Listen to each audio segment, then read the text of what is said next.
Talk Show. Recorded live. Welcome to the Tuesday Night's Triumph Over Targeting podcast. I'm your moderator, Ella. Tonight we have a very interesting guest once more, a guest that had reached out to me through email, and I'm excited to have him on, and he's going to share a story with you.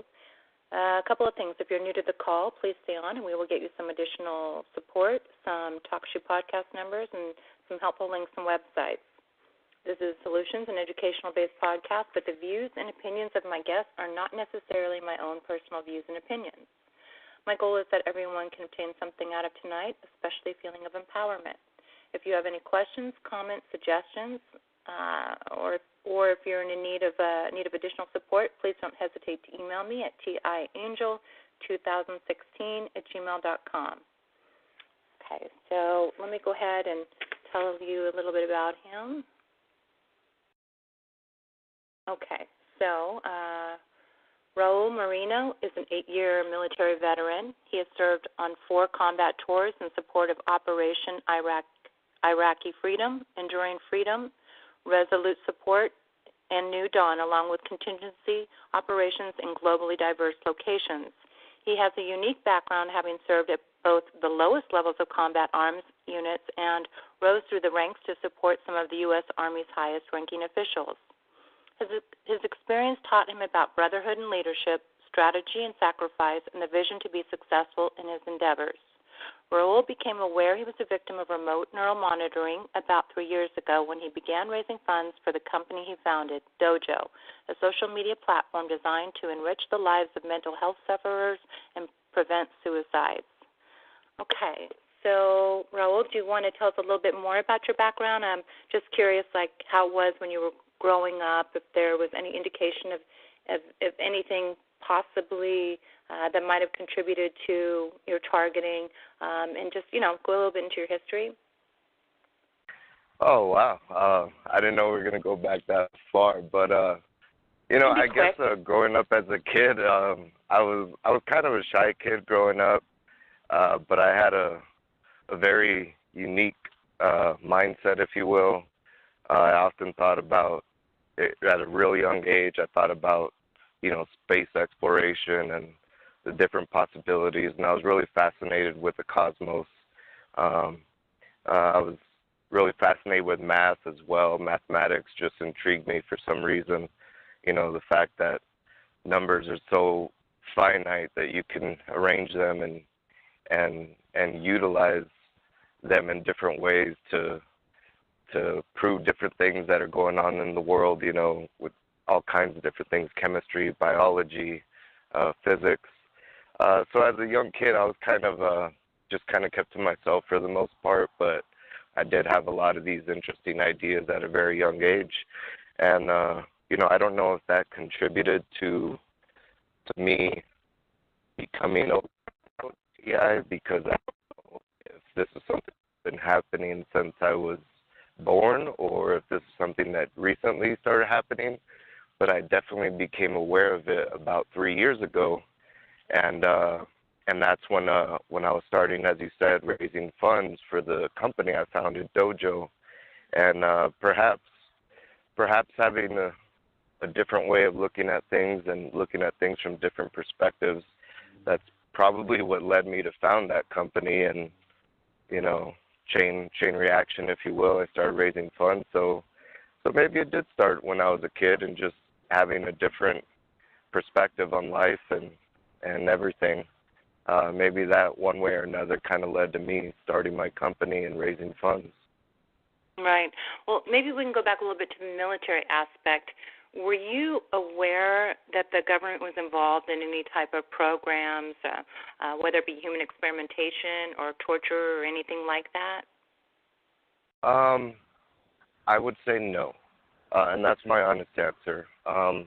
In the military, even at one point I had a very high security clearance, but even when one is in the military and they do possess a very high level of security clearance, the military is very effective and very efficient at compartmentalizing individuals and information alike. And what I mean by that is, if someone was part of a project of that nature, I could probably work right next to them right next to them in a different room, but literally right next to them, door to door, and I would never know nothing about it if there was no need for me to know anything about it. So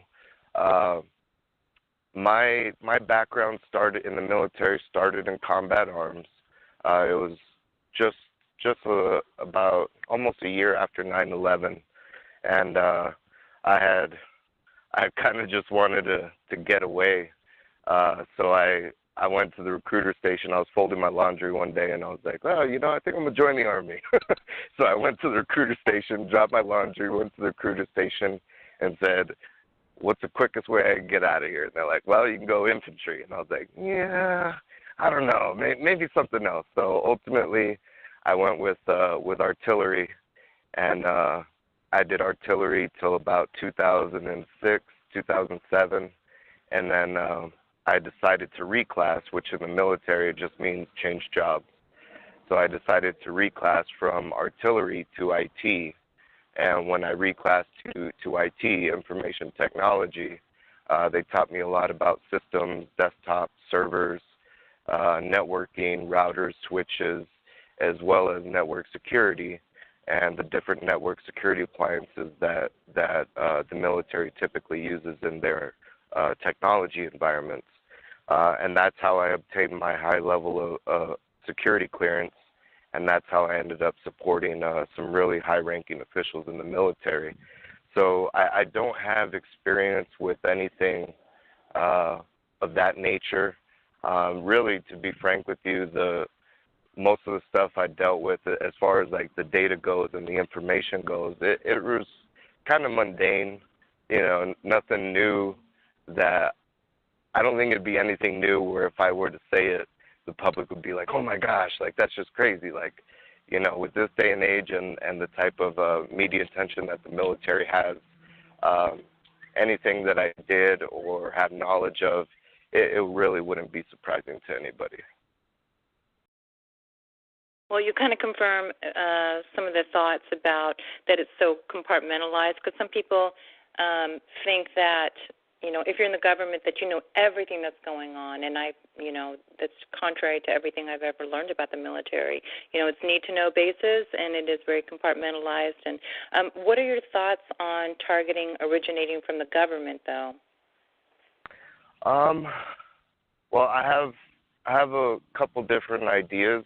Some of them are my own, and some of them are based off of research that I've done.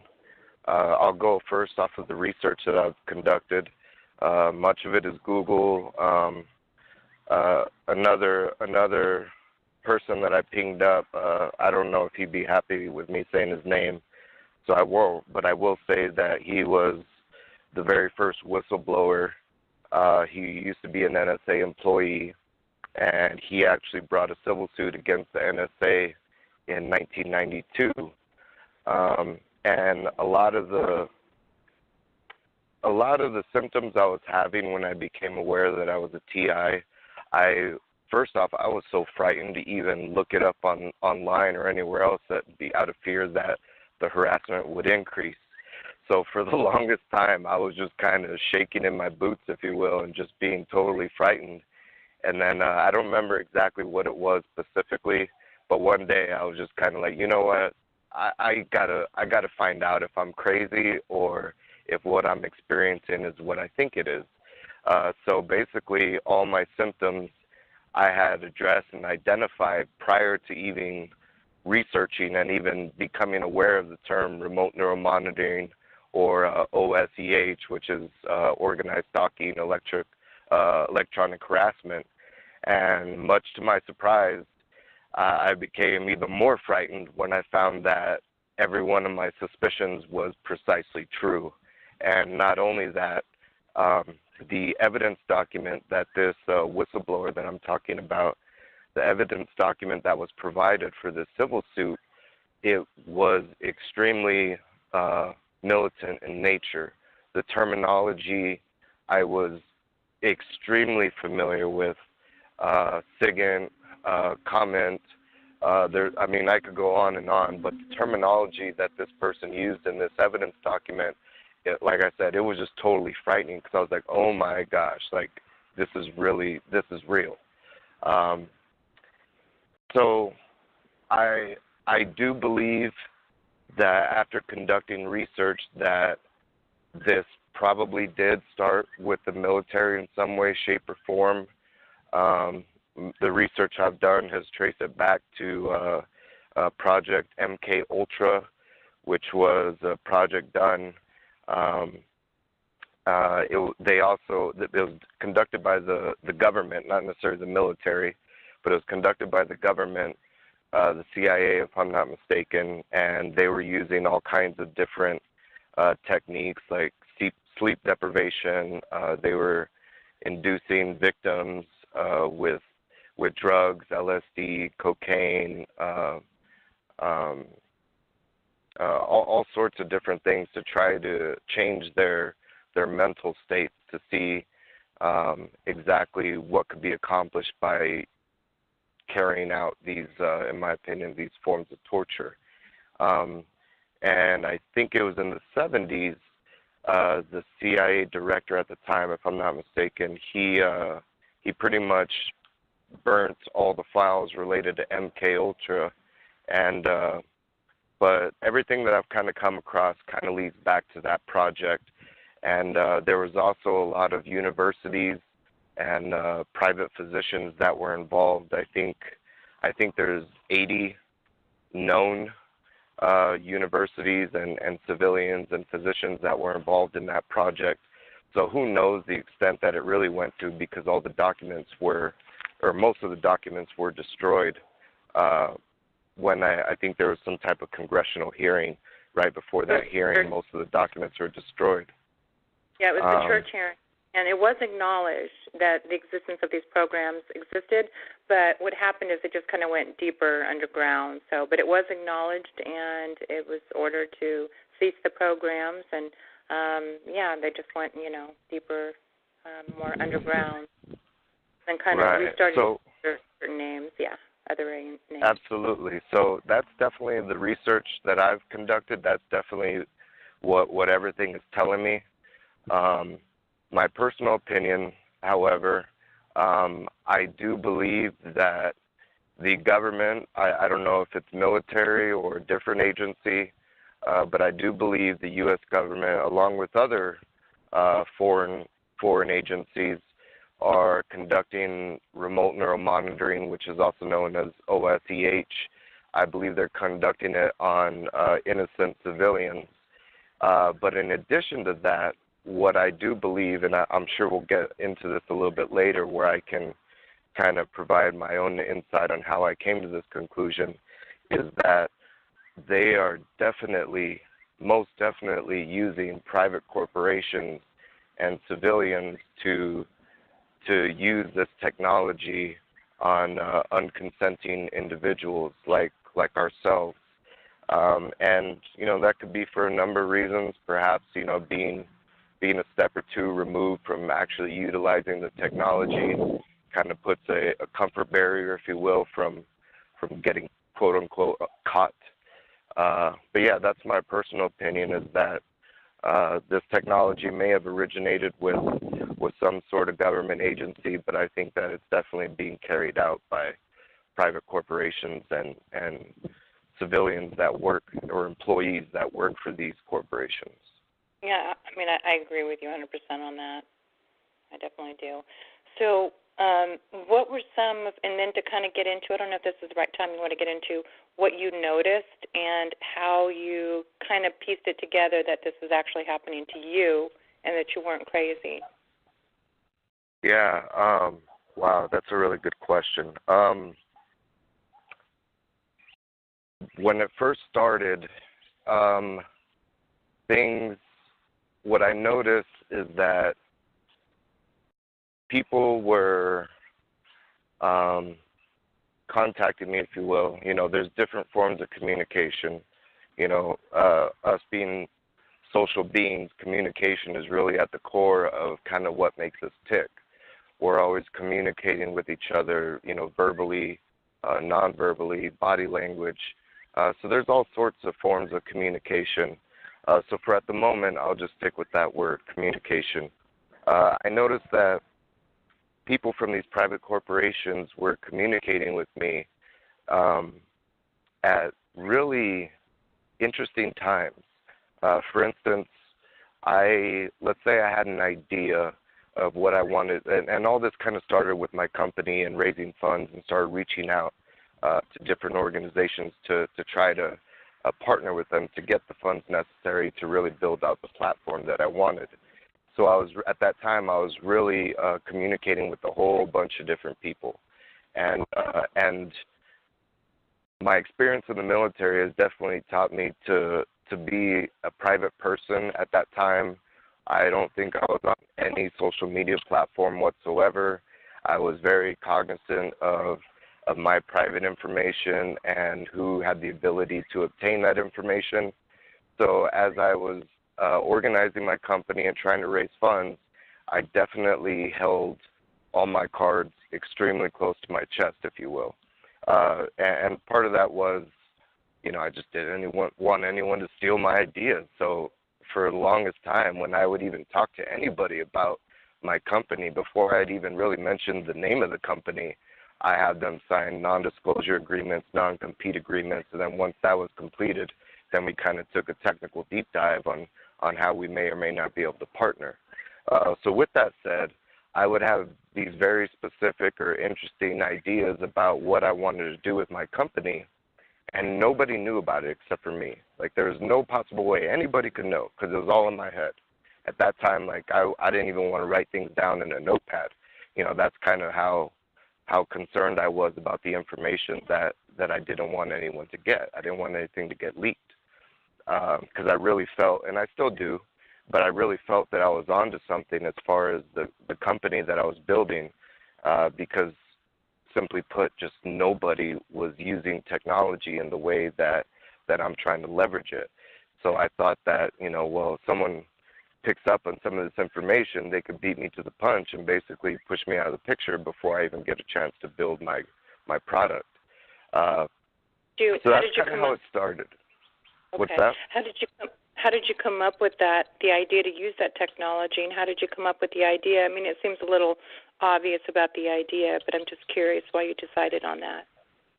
Yeah, so I had started my company a couple years prior, and originally I thought that I was just going to be a government contractor and just bid on IT jobs or IT contracts and just make my money that way. And then, I don't know, something changed. And something changed in me, and I thought to myself, I really want to make an impact, and I really wanted to make a difference in people's lives.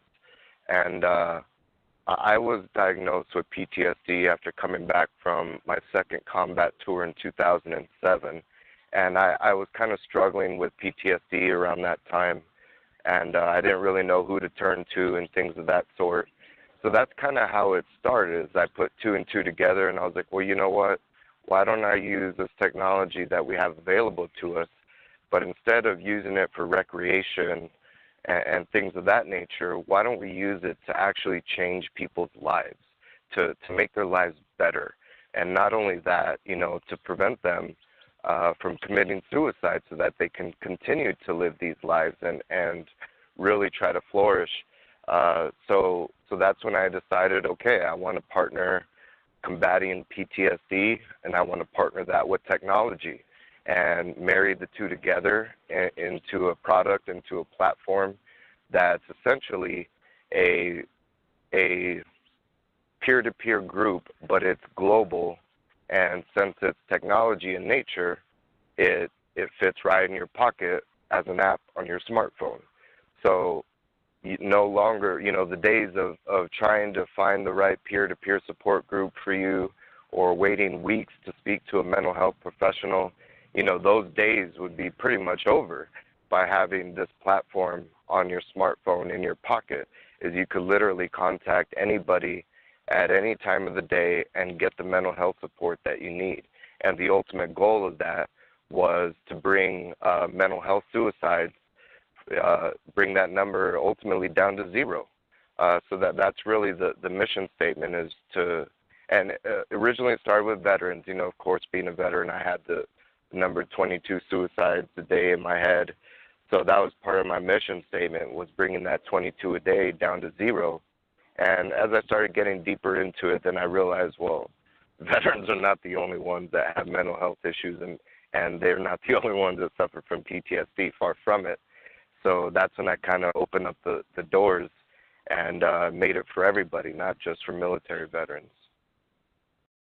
Yeah, I love that idea, and I think it's really, it's a feminine word, but it's just a beautiful idea, and it's very altruistic. So I think it's just a wonderful thing that you were attempting to do. So I guess I kind of interrupted the thought process of when you kind of realized something was going on and what it is exactly that made you know something was up. Yeah.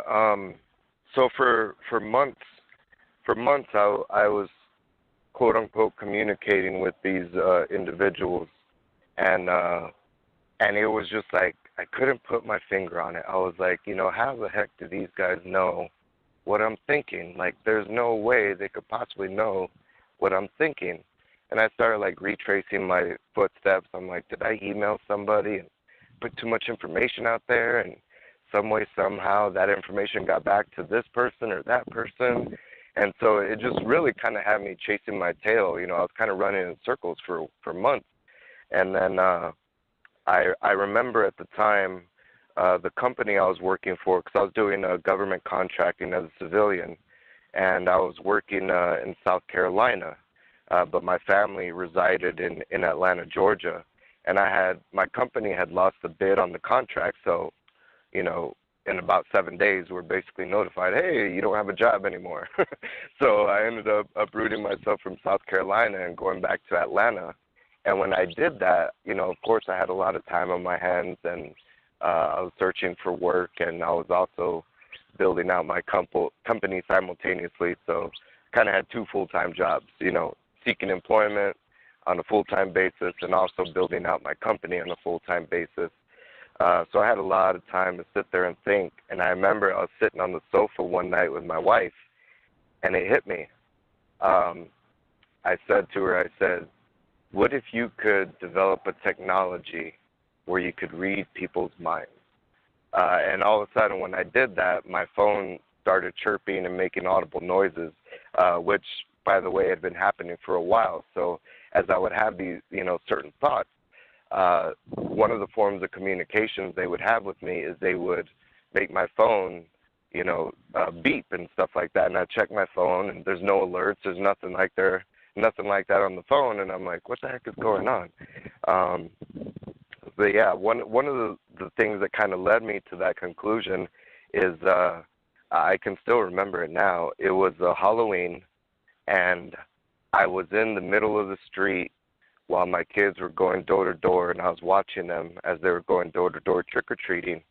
And I kind of did like a real quick test where I made sure all my cameras, on both cameras on my smartphone were they weren't visible, and I had put my phone in my pocket, and I just stood there thinking.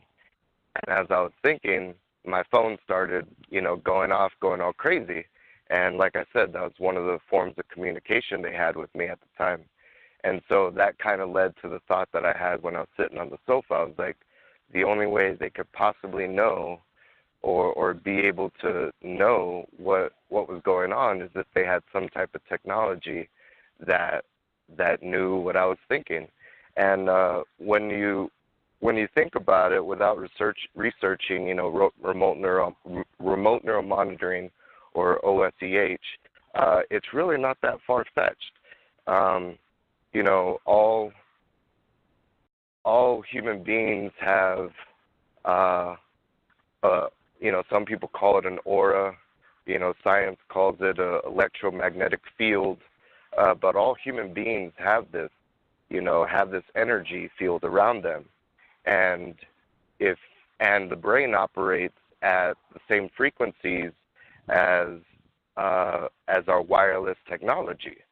So if you kind of put all these different, facts together, it's not far-fetched that somebody could really tweak hardware, reprogram the existing technology that we have to serve a different purpose, i.e. read somebody's thoughts. So for the longest time, I thought that it was done specifically with my smartphone. At one point, I think there was about maybe 30 or 60 days where I totally ditched my smartphone and I got like a little burner phone, like one of the cell phones from like 1990. And I was like, okay, I'm safe now. And no, that wasn't the case. I was very, very, very wrong. I thought that it was only done by Wi-Fi, so I was disconnecting my Wi-Fi. And then to test it, I would go out in these remote locations where I knew there was no cell phone towers, no cell phone signals, no Wi-Fi signals, and they were still able to communicate with me. So ultimately, after doing my research, that's when I found out that they could do it by satellite. And when you do things by satellite, there is literally nowhere on the globe that you could hide. It can penetrate cement. You can go deep dive into water. You can go underground. You can hide in the basement in your home, and it's not going to help you. They're still there, and the technology they have via satellite is tremendous, and there's no hiding from it. So you support those ideas with your technical knowledge? Yes, absolutely. And again, I kind of referenced that evidence document from the NSA whistleblower. That person really laid it all out in a very easy to understand, well, especially for me, being, a tech guy and having been trained with technology and specifically from the military. The terminology was all ringing true. The type of technology that this person described, I immediately identified with, and while I'm not an expert, in satellites by any means, I definitely know enough to know that everything that this person laid out in this evidence document is not only possible, but the technology has been available for decades now. So this, I don't know for sure, this is just my guess, is that this has been happening for a very long time. And now that we're getting in deeper into the information era, people are starting to not just be online, but they're starting to live online. Like when you think about our kids, like my kids, they started using tablets and they're like 12 months old. My son started using my wife's smartphone when he was like 6 months old. So it's like our children are literally growing up inside the internet and inside this information era. And now that we're getting, deeper into this information era, it is so easy for people to put their stories out there. So whereas before, maybe let's say the 80s or something like that, maybe it just wasn't as easy for people to be recognized as a targeted individual. But nowadays, you could just go on somebody's blog and start writing, and in a matter of minutes, you can connect with an entire community that's being targeted. Yep, it happens every day. So when you kind of realized, and I know you were really shocked about what was going on with you, did you try to reach out to anybody, anyone close to you, like family or friends? And if you did, what was the reaction to it? Well, I think initially, I think I started with my wife. So going back just a little bit, that day where I had that thought on the sofa with my wife, prior to that day, of course, I'm moving stuff in from South Carolina, to Atlanta, from the moving truck into the home. And I had remembered I was looking at a wall plate on my wall, and when I moved to South Carolina, which was months and months prior, my older brother was helping me move, and he had put a wall plate over that covered this cutout in my wall where I ran the wires for my flat screen TV in the living room. And when he did that, he told me, hey, I'm going to put this wall plate on the wall and it's going to look like I took everything out, but it's still there. And then when I was moving back into the home months later after, I had lost the job, I remember looking at the wall plate and grabbing my screwdriver, and of course I did all this mentally. I did all this in my head. I was thinking it, not saying it. And I was like kind of cursing him out a little bit. I was like, man, why do you take all my stuff out of the wall? Doggone it. And, I'm like, now I got to put all the stuff back in. And then as I unscrewed the wall plate, I found out, of course I found that everything was still there. And my phone started chirping. I remember looking at my phone, and I was like, how the heck did they know what I was thinking? So, from that point, along with a few other instances, that kind of led me to sitting on the sofa watching TV, and that's when I came to the conclusion that, whoa, these people know what I'm thinking. But to go back to your question, I think originally I had told my wife about it, and I'm sure she probably thought that I was going a little bit crazy.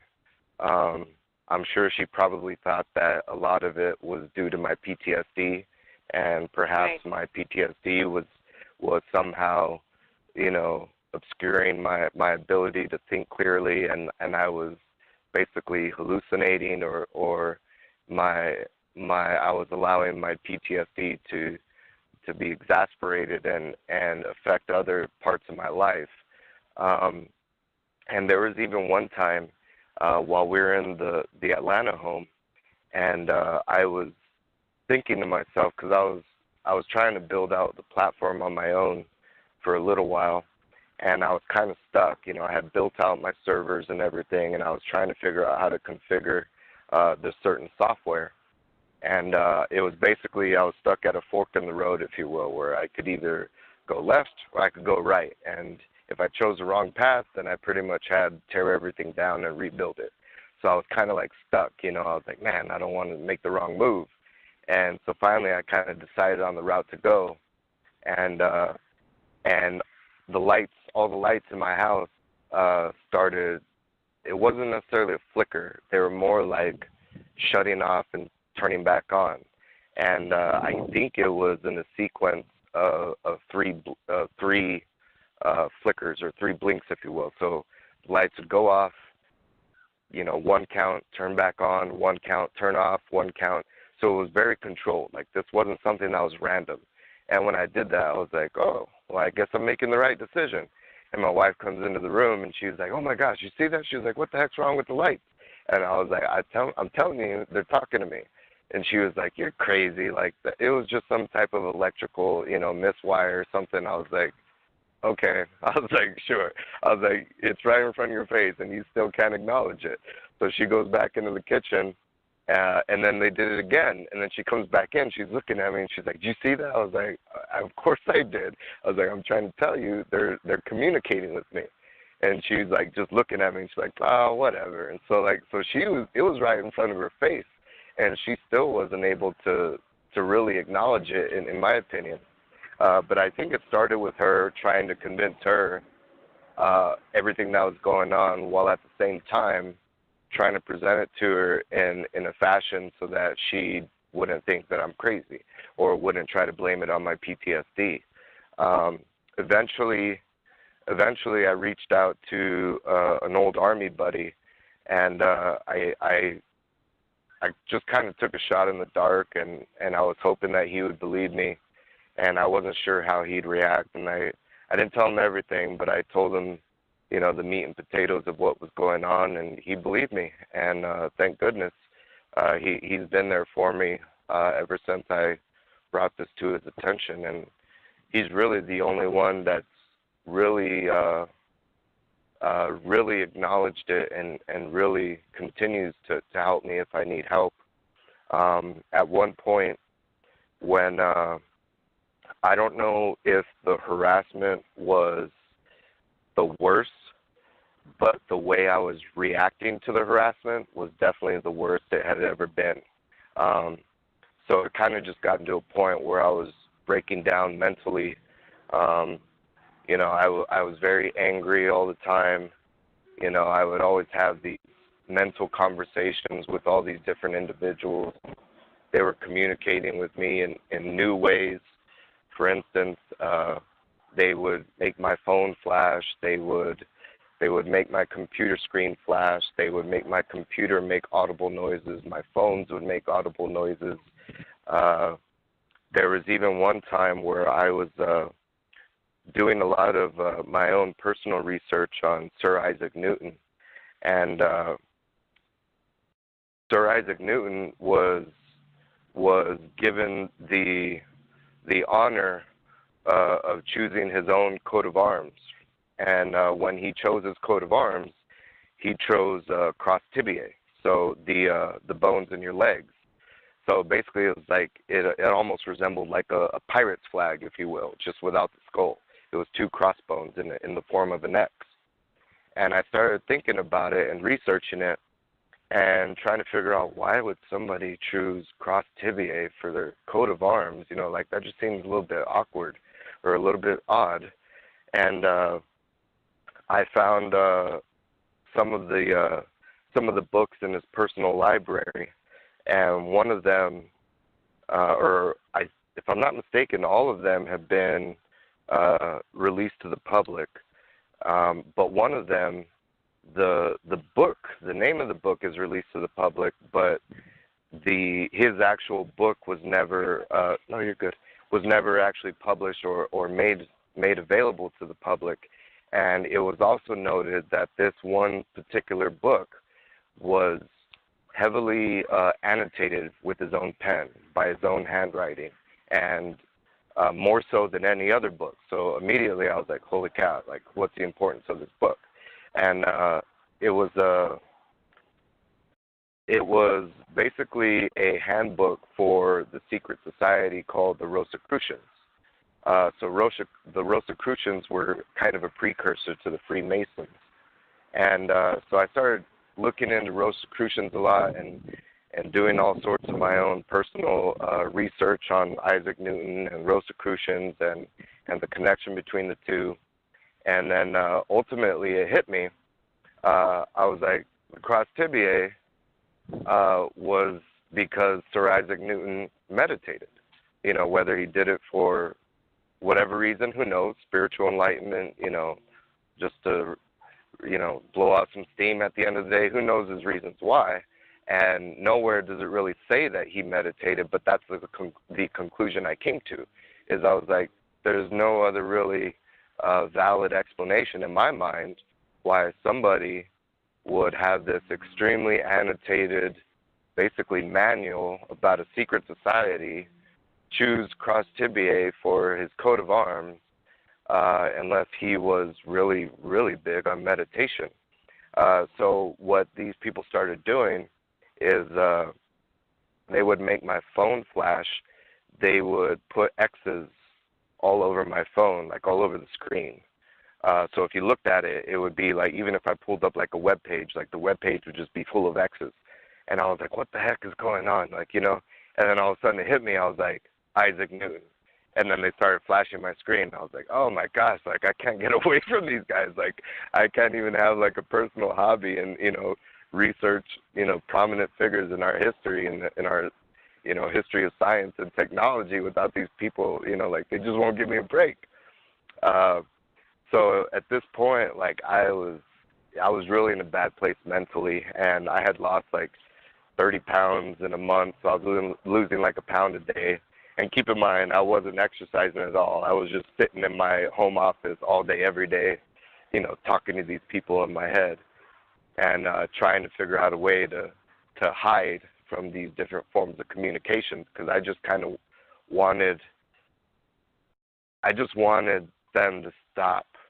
And, you know, at that point, I knew that they had the ability to know precisely what I was thinking all day, every day. And it just kind of felt like I was in a room blindfolded, and the room was completely dark, and I had like 20 different people around me poking me at all times of the day, and I just couldn't figure out who it was or why they were doing it. Like, that's kind of what it felt like. It kind of felt like I was being tortured, you know, psychologically. So I had lost all this weight, and I think I was eating like, it wasn't even a meal a day. It was like maybe half of a meal. I couldn't even use the bathroom. Like, you know, when I'd go to use the restroom, like, I always felt like these people were watching me and everything, and it was just really, really bad. So I had, my wife at that point was like, listen, like, you know, something's got to change because you're not looking too good right now. So I had agreed to go to see the doctors about this, right? And I didn't really want to do it, but, you know, I did it for my wife.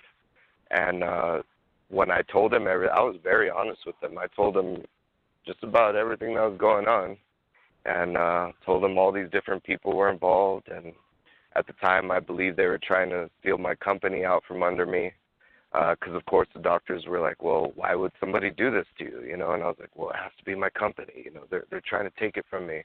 So I was just in a real bad place, and they almost diagnosed me as being schizophrenic, and I was almost committed to a mental health facility. So I'm very fortunate neither one of those things happened. So that was the last time I ever told a mental health physician what was really going on, because I was like, these guys. How did you get out of it? That is, you have no idea how common that is in our community. So I'm curious how you avoided it. Did you have to be dishonest?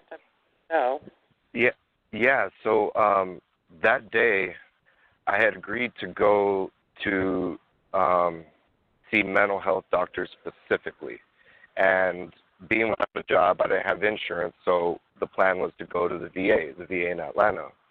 Well, we didn't have any family in the area, so we had to take all 3 kids with us, and my wife wanted to be there for support, because you know, at first I was like, well, I'll just go by myself, you know, no big deal. Like, I promise you, I'll go and I'll get it done, and I'll let you know what happens. And she was like, no, I want to be there. So in the process of trying to get all the kids ready and get out the door, we actually arrived at the VA after business hours for the mental health clinic. So at that point, I was kind of like, well, we're already here. I was like, the only thing that's open right now is the ER. And so we both kind of agreed mutually that, hey, I'll just do the ER and see how that goes. Well, I did the ER, talked to I think 2 different doctors that were on staff, and then they had brought, I think it was 4, it might have been 5, but definitely 4 armed security guards. And they were waiting right in front of the room that I was being seen in. And I'm looking at these guys, and I was like, yeah, they're going to lock me up. Like, they're going to lock me up. I was like, heck no. So I literally started plotting my escape route, you know, like I was like, okay, just stay calm. I was like, because any kind of outburst or anything out of the ordinary is definitely going to put you in a bad position with these people. I was like, so just stay calm, look around. And I was like identifying that. And then I had identified a route I was going to take, and then I saw somebody exit the door, and there was like a 15-foot chain link fence right outside the door, and I was like, okay, that's probably not the best route. I was like, but if necessary, like, I had a book on me where I was studying software to build my own company, so I was like, okay, if I need to, I was like, I'll just ditch my book, I'll hit the door, I'll scale the fence, hop on the other side, and then just start running. And and then they had also separated my wife and I, so they wouldn't let me see her. And I didn't make a big deal about it, but on the inside, I was really upset. I was like, man, they're really taking steps to do something with me, you know? Like, they won't let me see my wife, they won't let me see my kids, they won't let me out of this room. There's, you know, 4 armed security guards, and I was like, okay, this is bad. And I think I had called somebody. It might have been my mom or my brother, maybe both. And I think I was like, you know, just stay on the phone. I was like, because right now I don't have anyone to corroborate anything that's going on. So at minimum, you know, just stay on the phone so that you can hear what I hear. And if something happens, then come get me. I was like, don't leave me in here. Come get me. And eventually, the main thing that happened was the doctors were asking me, do you hear voices? And thankfully, the answer was no. and that was the honest answer. I did not experience voice to skull. To my knowledge, I still haven't experienced it. There's been a couple occasions where I was like, "Was that what I think it was?" But that's another story. So the ultimate question came down to was, do you hear voices? And I knew that's schizophrenic. If I say that I'm hearing voices, I'm going to be diagnosed as schizophrenic, because that was one of the main symptoms of being schizophrenic. So I said, no, absolutely not. And he was like, okay, do you have weapons in the house? And I was like, no, basically telling them everything that they wanted to hear. And I said, I promise. Yeah, I was like, I promise when I get home, I'll get a good hot dinner in me, and I'll get a good night's sleep. Like, maybe I'm just tired. So, basically I was just telling them everything they wanted to hear. Right. And then they said, well, we're going to talk to your wife and bounce your story off of her.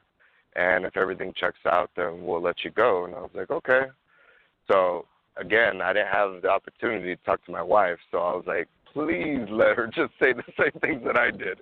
And, thank God she did. They asked her some questions, and her story matched up with mine. So, they released me, and I remember I could not walk fast enough to get out of that facility. I was so freaking scared.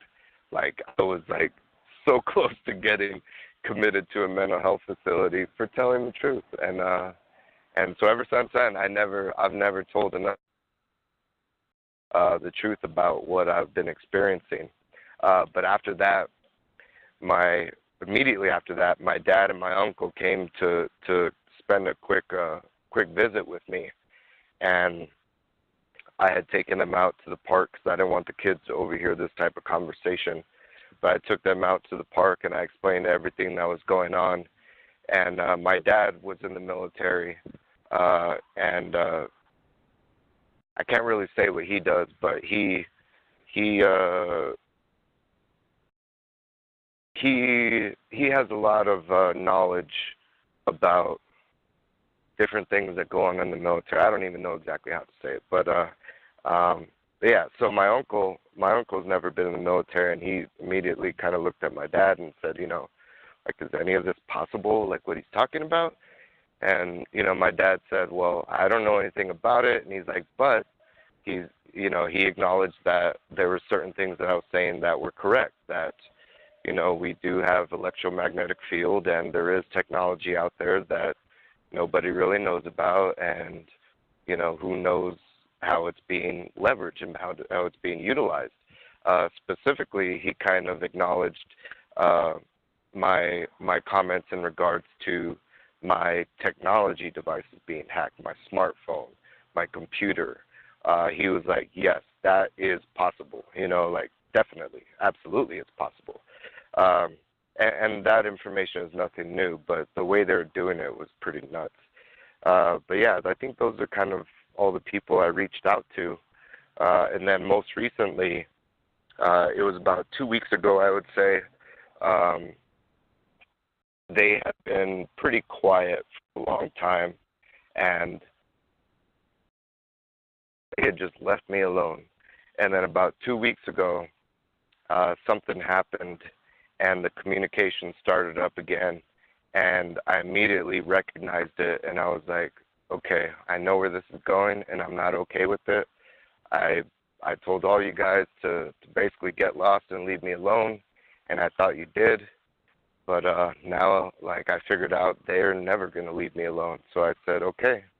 I said, now I'm going to start finding a way to tell my story, and at minimum, the harassment that I'm experiencing, it may increase, and it may be physically painful, like literally physically painful. But at this point, I think the only thing I can really do is identify and expose these individuals that are using this technology against me. So at minimum, the rest of the community is aware, and now we have faces, we have names, we have the companies they work for, and not only that, I could give you their job titles. Like, you know, like like I did so much research, and there's no one that I've come across that's been able to do that much. So I thought to myself, I said, you know what? This is what I got to do. I said, and I'm pretty much, you know, sacrificing myself and my well-being so that everyone else can be in the know. And, you know, in addition to that, and perhaps, you know, just as important, if not more importantly, is the welfare of my children and my family.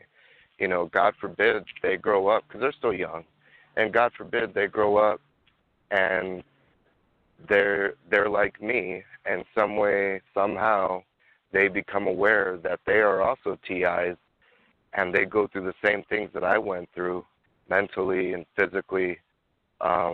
I just don't know if I could live with myself. So I said, you know what, now's the time for me to stand up. And if they increase their harassment and hurt me mentally and physically, then I'm prepared to accept it. You know, if they come after me financially, because I'm ready to divulge their names. And if they come after me legally for that, I'm prepared for that too. And I just want everyone to know who they are, so that now we know. You know, it's not all of them, but now we know, you know, a few people that are involved. I'm actually holding on to a list that has about 35 names on it, the companies they work for, their job titles, and while I'm not sure if every single person is involved, I definitely know that some of these people are involved, and I'm prepared to expose them. Thank you. What about, I guess, some of the symptoms that you're also having? How's this? I mean, I understand it's affecting you psychologically. Are you having any health issues as because of your targeting?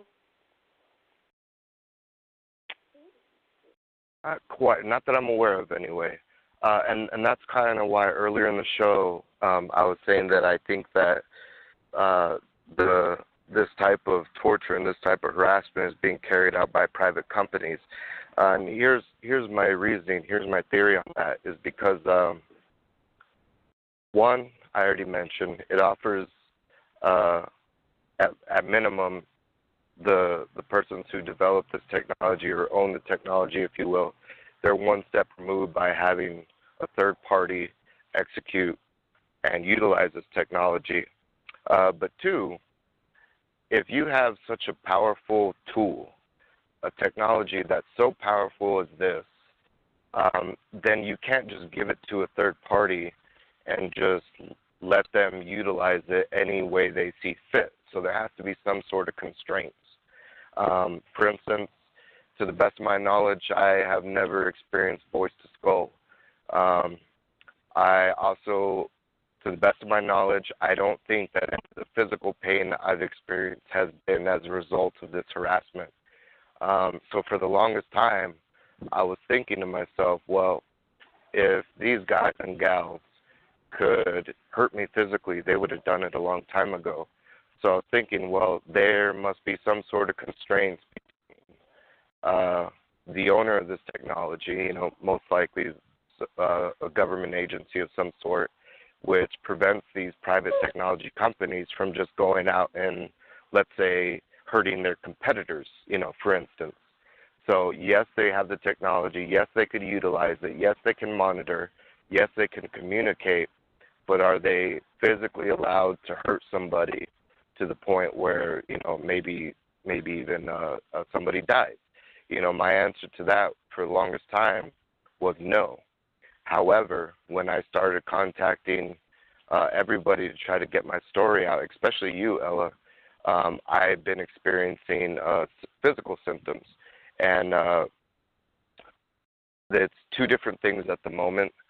And I imagine that this is going to increase, and pretty soon I'm going to be in the category of TIs that has physical pain conducted on them, you know, like physically hurting them. But the symptoms I've experienced since reaching out to you and a few other people for the intentions of exposing these individuals has been my muscles. It's not necessarily a twitch, it's like a full-out shake.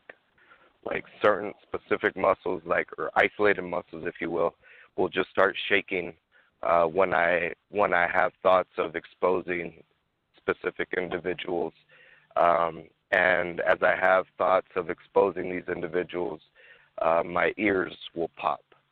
So when it first started happening, I was like, well, that's a coincidence, you know. And then after everything I've went through, I've learned that coincidences aren't always what they seem to be. And I've kind of been keeping track of it and keeping a log, and I've identified every time I have these thoughts of exposing them, then that's when my ears pop. That's when isolated muscles start shaking. So now I believe that maybe I didn't have it right. You know, maybe, well, they certainly have the ability to affect me physically, but perhaps they were just trying to scare me and show me, saying, hey, if you keep going on this route and you keep attempting to expose us, it's going to get a lot worse. Now you know we can affect you physically. We can make your muscles shake. We can make your ears pop. And if we could do that, just imagine what else we could do. So if you'll allow me, at some point during this interview, if I expose these names and these individuals, then I suppose that'll be the true test as far as their capabilities and what they're capable of doing. Because I think that's one of the main differences in my story as opposed to others that have gone public with their testimonies, is that I know that who's doing this to me, and it's not the government firsthand. It's definitely private corporations and employees that work for these corporations that are doing it firsthand. Where they get the technology from, you know, that's debatable. However, there's so many companies involved that I've also thought about this. It's like, okay, well, perhaps maybe one of these companies just stumbled upon this technology and they're the sole proprietors of this technology, and they're the only ones that are utilizing this technology on innocent civilians, on unconsensual civilians. But as I started writing down the names of companies, and I started writing down the individuals that work for these companies, it's so extensive that can't be true. It must, for them to have, all of them to have the exact same technology and leveraging it in the exact same way without anybody knowing about it, that just doesn't seem plausible in my mind. You know, logic tells me that somebody, you know, i.e. most likely the government or an agency within the government, has contracted these companies to carry out and leverage this technology against, you know, unwitting citizens. For instance, I have 1, 2, 3, 4, 5, 6, 7, 8, 9, 10, 11, 12, 13 different companies that are using this technology against me. Wow. How did you determine and locate the individuals and companies that are doing this to you? Yeah, that kind of segues into actually the actual exposing of the individuals involved. But to answer your question, I'm just letting you know where we're going. So if you need me to stop, then now is probably the time. No, all it's right, okay. I'll take your. If you're ready to get all right, to that conversation, we'll do it. If you want to share a little more information prior to that, that's fine too. It's your interview. Yeah. So it was actually, I don't know how to explain it. It was either very arrogant on their behalf, or they simply didn't care if I found out and identified these individuals. Either way, it was really their doing. By continuing their harassment, it allowed me to just get more data points in order for me to plot on this board, if you will. So as this harassment increased and increased, I started noticing tendencies, if you will, and there was even one debate in my own mind whether the actual harassment is being carried out by some form of artificial intelligence that people are administrating, or is it people using a technology platform to conduct the harassment. So, and both are kind of the same, but it's a little bit different because let's say if you have an AI or artificial intelligence technology that someone is administering, because obviously, I'm not suggesting that this AI just developed out of nowhere on its own free will. Somebody obviously created it, but if it were an AI platform administering the harassment every single time, then it would be kind of it would be very objective, if you will. And what I notice is that I know at least at sometimes it's people, because people have emotions and people react, and sometimes people aren't as objective as they should be. And I noticed that, for instance, I had some very, very horrible thoughts. I was playing, basically trying to bait them in and setting traps for them, if you will, mental traps. And so I started having these really, really horrible thoughts about specific people, about who I believe to be important or key figures in how this technology is used and who's able to use it. So I started having these really, really horrible thoughts about these individuals. And as I did that, I would get an increase in harassment, if you will, an increase of communication to kind of make me very unsettled. So that led me to believe that, well, obviously if someone tells me they're going to hurt me and they're having all these negative thoughts and they're telling me about all these negative thoughts that they have about me, like really just horrible thoughts, my natural instinct, really anyone's natural reaction is to get upset, whether or not they show it physically. On the inside, for the most part, everyone that I know is going to say, hey, I don't like that, and they're going to get upset. And that's the type of reaction that I got from these individuals. So that allowed me to put more data plots on the board. And most of the companies are social companies. They're companies that everybody knows and just about everybody uses. And one of these companies, their whole product is giving individuals the ability to socially connect with other individuals. And one of the unique features of this product is that you can see who views your profile online.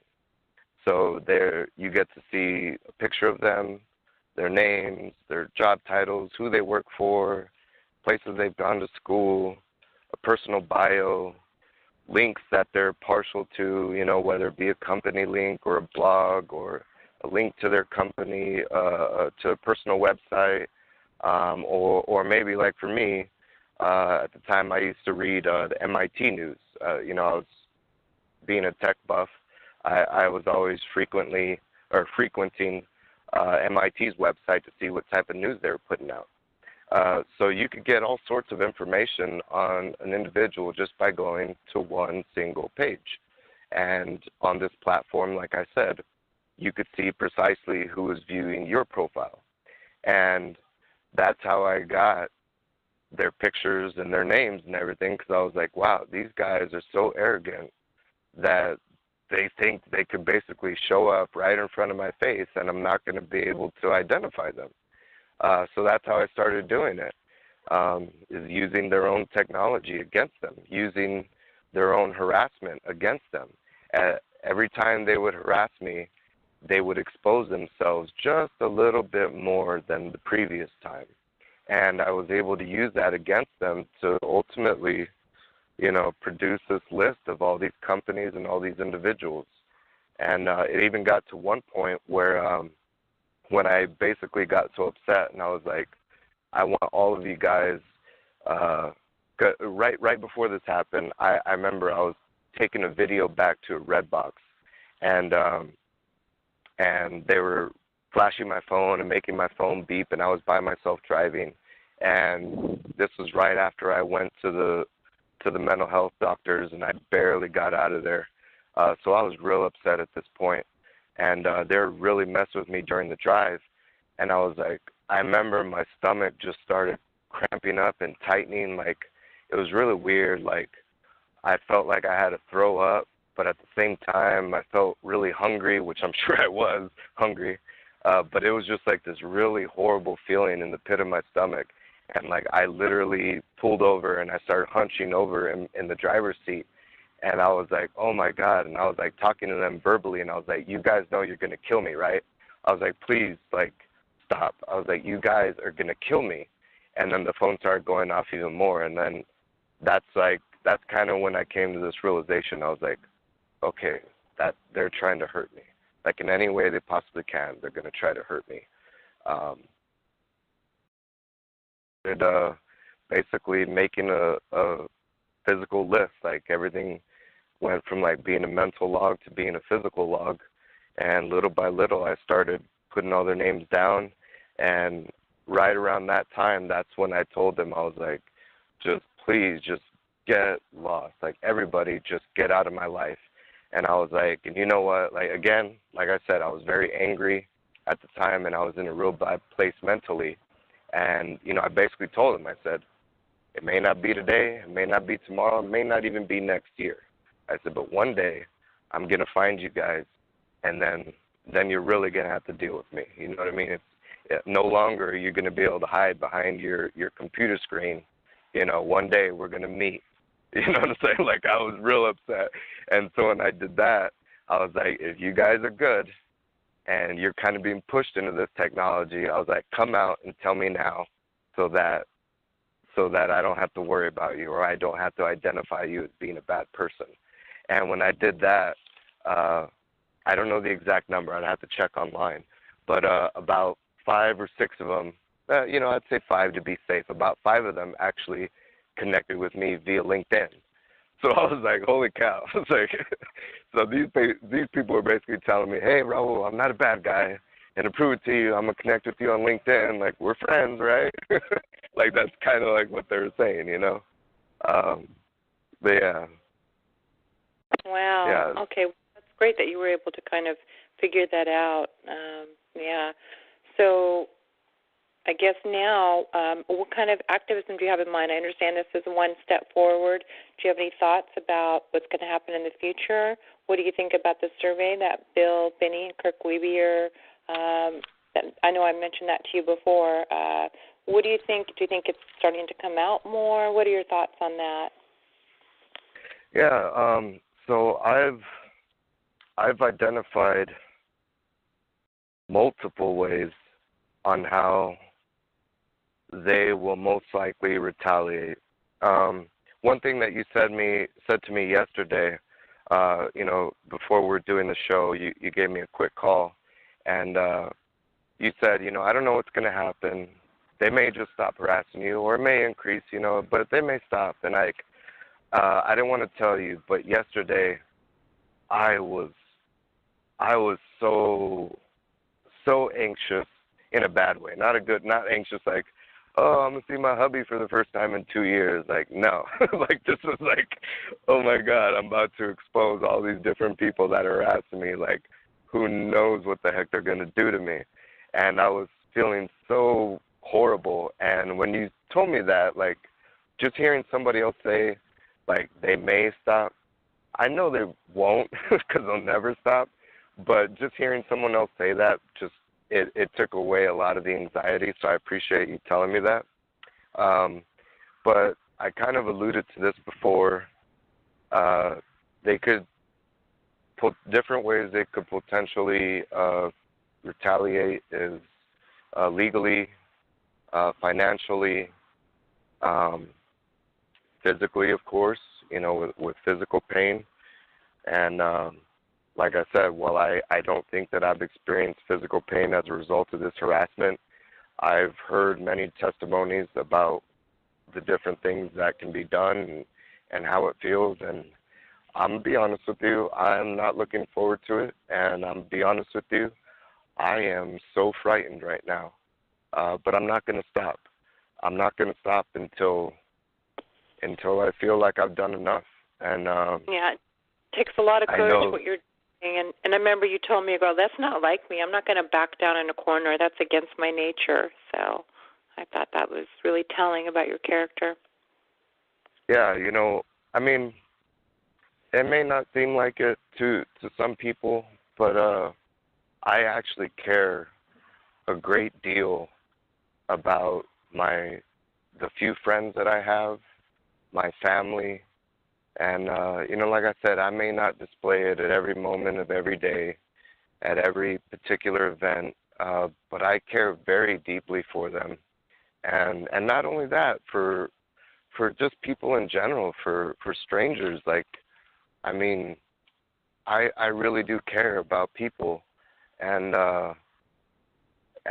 but like I was telling you, you know, like I grew up being a very shy kid, like just kind of being, you know, kept to myself, and the military certainly brought it out of me, but I've always been the type of person where I just I'll let things slide, you know, like you could push me around, you know, you could poke me and prod me, and I'll be like, okay, like, oh, well, they didn't mean it, or they're just being a little bully, you know, or I've always been that type of person to just kind of try to see the other perspective or someone else's point of view on why they might be treating me, you know, in a bad way.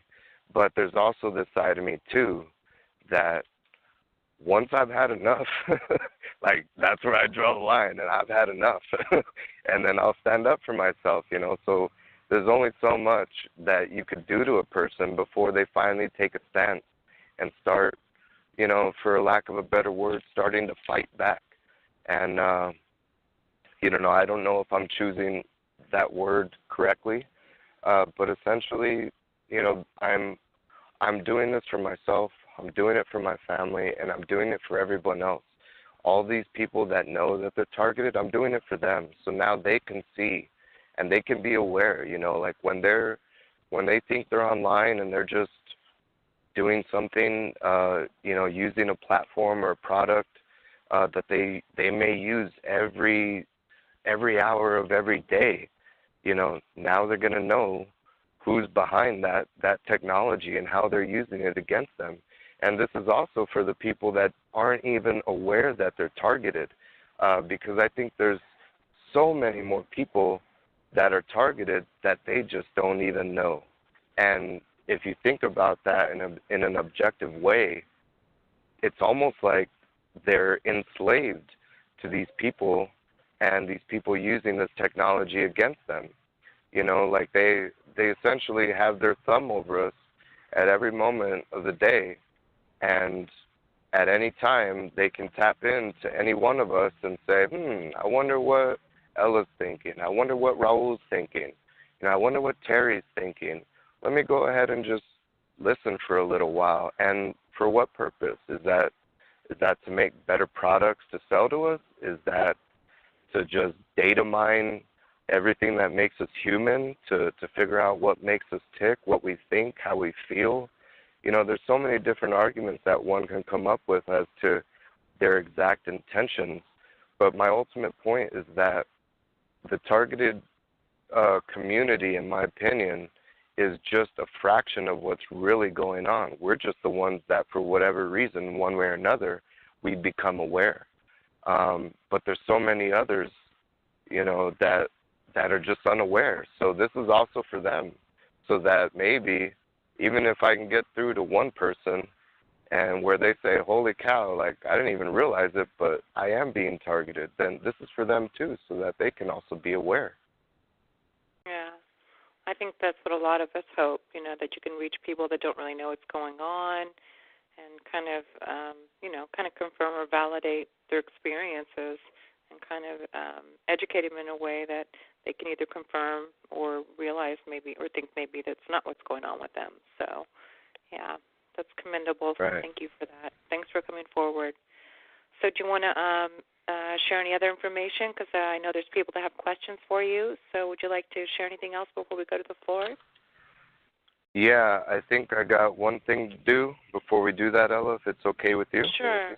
Mm-hmm. And I think that's the ultimate reason why I'm here, is to let everyone know, at minimum, who's doing this to me. And so I'm not going to list my entire list, because I'm still compiling data and I'm still putting data points on the board. So some of these have questions next to their names, so I'm going to leave those names out. But I'll start, and so I'll just start with the first one on the list. The first one is Samsung. Your phone started. Hold on, your voice is starting to break up, but I heard it. Amazon. That's really interesting. Go ahead. No, that's funny. It starts breaking up when I'm about to name these people. But you know how that goes. I actually said Samsung, the telephone company, or the technology company. Okay. And at the time, this person's name is Tom Sella, and at the time he was the director of engineering in New York City, working for Samsung. There's also Google. There's two individuals that I know for sure. One of them, his name is Will Granis. He's recently had a promotion, but at the time he was the director of global products and global product success. And one tangent, one caveat on this individual, this guy arguably hurt me the most, because he's actually a military veteran, he's a war veteran, and he's also an artilleryman. So not only is he a fellow brother of mine, being a military veteran, but more specifically, we served in the same corps, the artillery. And this guy was one of the ones doing this to me. So that kind of hurt me a lot. The other person at Google, his name is Raj Sakar. He was in the marketing department at Google. Twitter. This person at the time was I think it was a user interface designer or something of that nature. Her name is Yuang Wang. Mozilla, the internet browser. There was a software engineer at that company. His name is Willie Aguirre, and I think he was based out of Mexico somewhere, if I'm not mistaken. Let's see. Pandora, the music station, the music app. Pandora, there's a guy there named Scott Riggs. I believe he was part of the marketing team at Pandora. The Foundry Group. The Foundry Group is actually a venture capitalist group. This is one of the organizations that, this is actually the very first organization that I sought to seek funds from to partner with my company. And by reaching out to them, this is how I became aware, is because, and I'll get to it in a second, but they're all connected. But the Foundry Group, and more specifically at the Foundry Group, is Brad Feld, who arguably is the main guy at that organization. Let's see. And then the other company that there's also Techstars. Techstars is part of the Foundry Group. And one of the people at Techstars is a guy named David Brown. He's a managing partner, which in the venture capitalist community, that pretty much means you're the cream of the crop. You're one of the top individuals in that organization. And then the last company, which is the most extensive, is About.me. About.me is another social media platform. Well, actually, before I get into that, there's also Apple and Facebook, but at the time, I couldn't get the individuals' names quick enough. but at Facebook it was a data scientist title. I just don't know his name. So Apple Facebook is a part of it. And then going back, the most extensive is a company called About.me. And About.me is a social media company. And the CEO's name is Tony Conrad. Tony Conrad is connected to Brad Feld. They, at times, invest in the same companies. His own company, About.me, the Foundry Group actually invested in that company. So there's definitely a connection there. Tony Conrad is also a venture capitalist. He's an investor in, go figure, Pandora. He's an investor in his own company, About.me. He's also an investor in Fitbit, as well as other companies. But his venture capitalist firm is called True Ventures. So Tony Conrad is the CEO. He's pretty much the main guy that has been doing this to me. Let's see. There's a guy named, he's a software guy at About.me. His name is Pascal. I don't have his full name. There's another individual named Nick Ben Criscudo. A guy named David Brock. He works with their systems. He maintains their hardware and their system architecture. A guy named Paul Nunez. He also helps Mr. Brock maintain the hardware and the system infrastructure at About.me. There's Summer Ordonez. She was a graphic designer, I think they had her listed as a visual designer with a company at About.me. Andrew Howe, which is the CTO of About.me, that's the Chief Technological Officer or Chief Technology Officer. There's Eric Kudong, Jordan Dodds, and another interesting individual. He used to be a senior software engineer at About.me. His name is Ryan Kula. This guy, he quit About.me and started working for a different organization.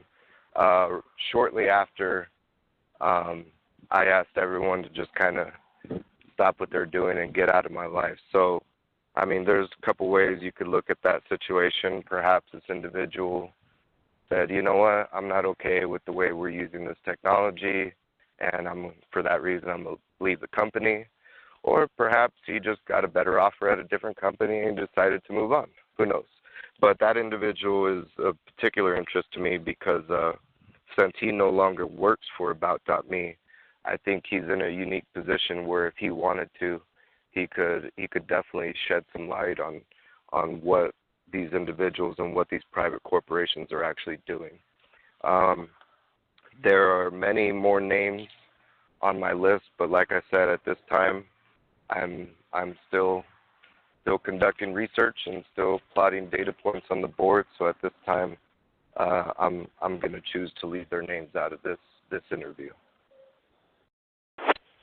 Well, thank you. That was a great interview. I really appreciate all the information, and again, I appreciate your courage to come forward and give names. So, okay, guys. So I'm going to start at the top of the list. So if you have a question for Raul, just *8. I'm going to go to Memoir. Memoir, keep it short, please. Thank you. Hi. Hi, Memoir. Hi, Raul. I'm a veteran, also Navy. What do you think that these companies got out of doing this to you? What was the product that they wanted? Memoir, thank you for coming on, and thank you for your question. That's a really good question, because there's one thing I didn't mention because I totally forgot. So I'm really happy you mentioned that. One thing that they did,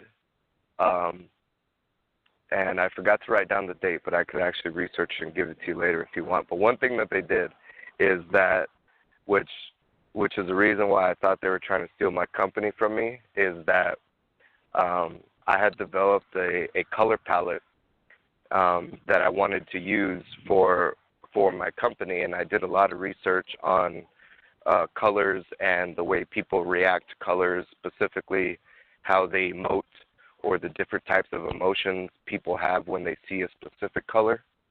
So I developed this really intricate and specific color palette that I wanted to use, and About.me actually stole that from me.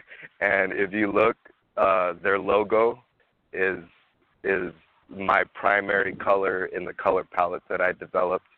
So that's one thing they did, is they literally stole my main color from me, which wasn't just a color. That's why I had to tell you a little bit of the story behind how I developed it, is because there was so much research done in developing that color palette, and they just basically stole the research, stole the color, and they still use it to this day as if they came up with it on their own.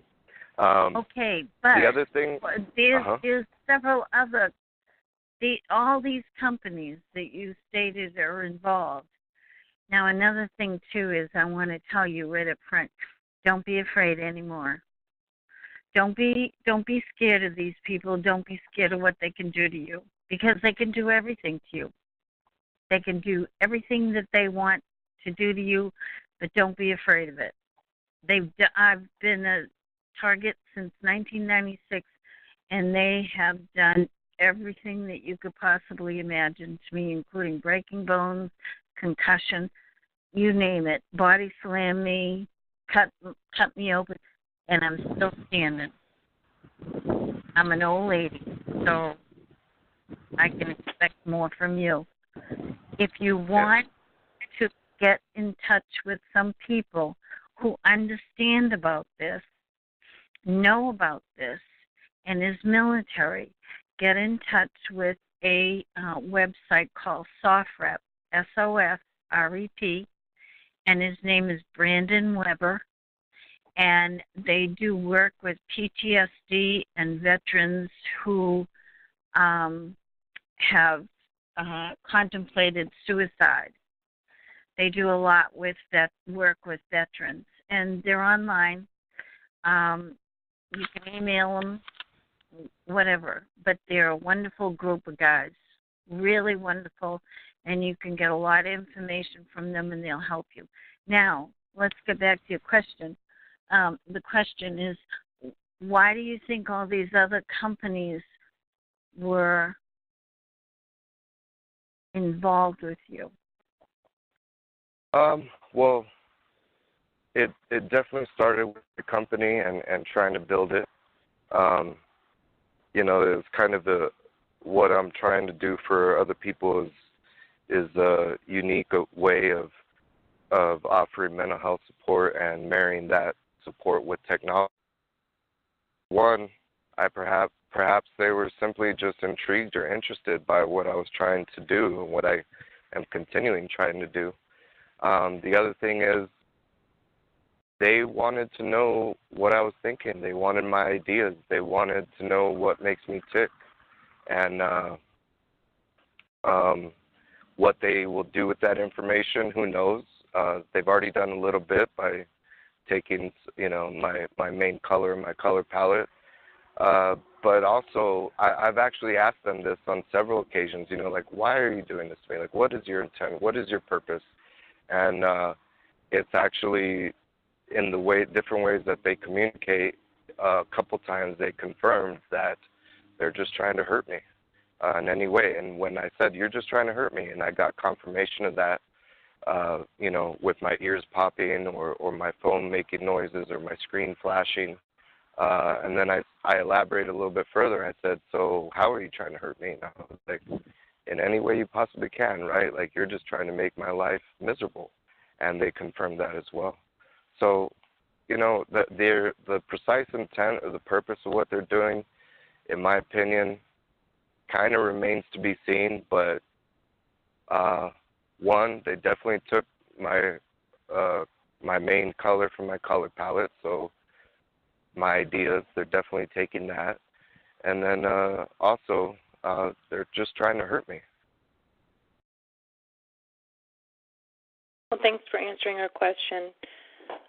In addition to that, one quick caveat is something that I kind of thought I developed on my own, is that imagine if you have this technology and you're using it on anybody and everybody that you even feel like it, anyone you could touch, right? But if you got this one individual that knows what you're doing and is actually talking back, wouldn't you kind of be like, out of like natural inclination, like just natural curiosity, wouldn't you kind of interface with that individual a little bit more? And I think that's kind of one of the reasons why they've persisted so much, is that perhaps I'm one of the few individuals that is actually aware of what they're doing, and I actually talk back to them. So, you know, just being a person, just being human, to me, in my opinion, natural inclination is just for someone to continue communicating with that individual, because they're one of the few people that actually talk back, if that makes sense. Yeah, well, that makes sense to me. Okay, so I went to Linda. Hi, Linda. Thank you. Hi, Ella. How you doing? Can you hear me? Sure can. Okay, just want to make sure I hadn't muted myself again. Raul, you are one brave man, and thank you. Thank you so much for coming on here and sharing what you've shared. Wow, I feel so grateful to you because you help the rest of us be brave. You know, when somebody comes on and says, you know, they may hurt me, but I'm going to speak out anyway because I have vital information, I mean, that helps the rest of us. I work hard at this too in my own way, and I get hit, you know, but it is what it is, and good for you for fighting the good fight. I want to say that, okay? Are you there? Yes, I'm here. I'm listening. Okay, good. And I also want to say, whoa, for them to start targeting you when you were doing something to save lives is just the most despicable thing I've heard in a very long time. You know, I mean, that's just pretty amazing. Okay, I don't really ask a lot of questions. I just make comments. And I also want to say that you know, I know it hurts when people close to you turn on you and involve themselves in this.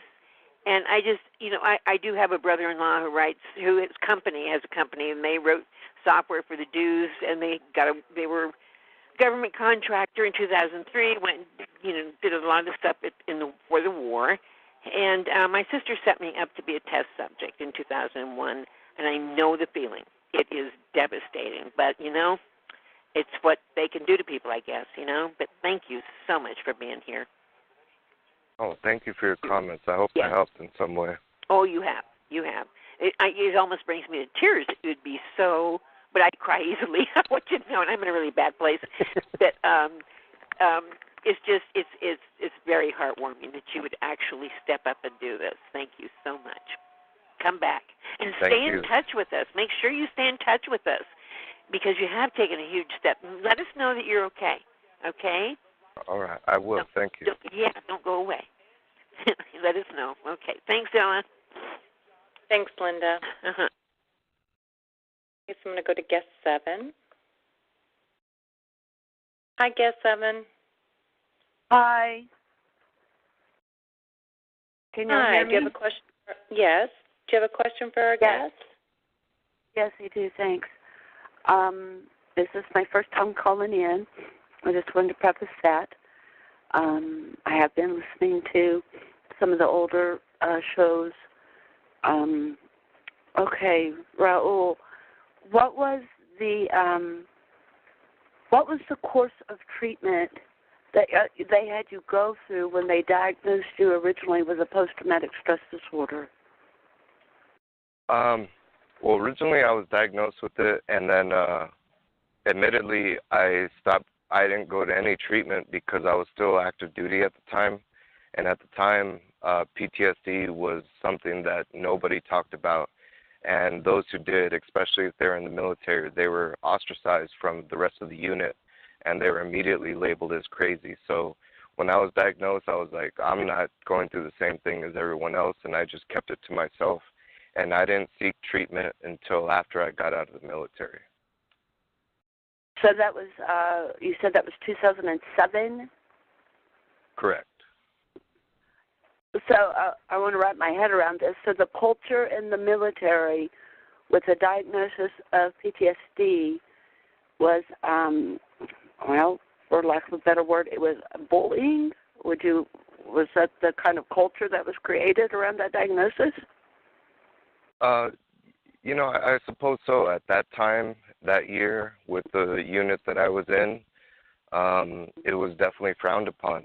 Everybody frowned upon it. And it hasn't been until recently that people, even when I started my company and tried to help others with PTSD, even at that time, nobody wanted to talk about it. And it's only been recently that the mainstream, if you will, has been willing to engage in mental health conversations and actually trying to do something about it.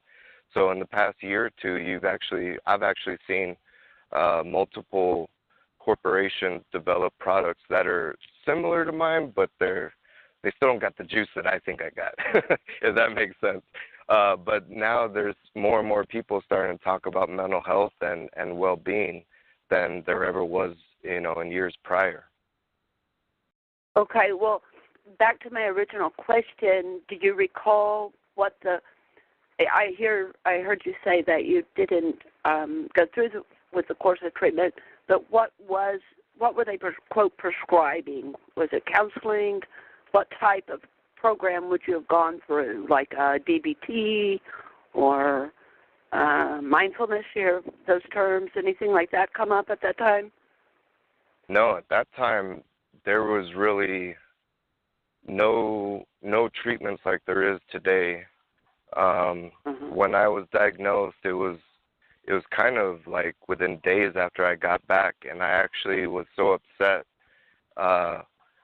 because there was this mental health professional that was just asking so many questions. And I suppose I didn't even realize that I had PTSD, but she was asking me so many different questions, and I remember I got so upset that I literally just walked out. And she chased me out of the building, and she was like, this happened to my husband. She's like, I know what this is. Like, you need help. And she's like, I'm here to help you. And I was like, I appreciate what you're doing, but I'm going to sit here and smoke my cigarette and pretend like nothing ever happened. And that's kind of what I did. So the course of treatment they were prescribing at that time was, quote, counseling. Is that correct? I'm just trying to see if they offered a particular program, cognitive processing therapy, terms like that. Did you hear anything like that at that time? Or since then? No.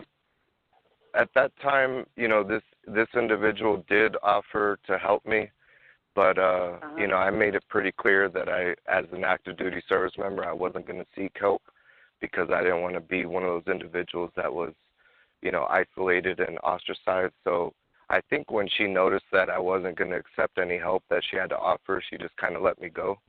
So she may have been ready to provide me with different programs or medication or something that may provide relief, but I just wasn't going to do it. So I think she noticed that, so she just kind of let me go. Okay. Well, I hope my questions weren't too invasive. I just, for them to put something down like that on your record, and then I wonder if that information, gets out. If you're already, quote, profiled from the get-go. Well, this was actually like a mandated screening that everyone in my unit had to go through returning from combat. We all had to do this screening, and I was just identified by this individual as someone who needed help.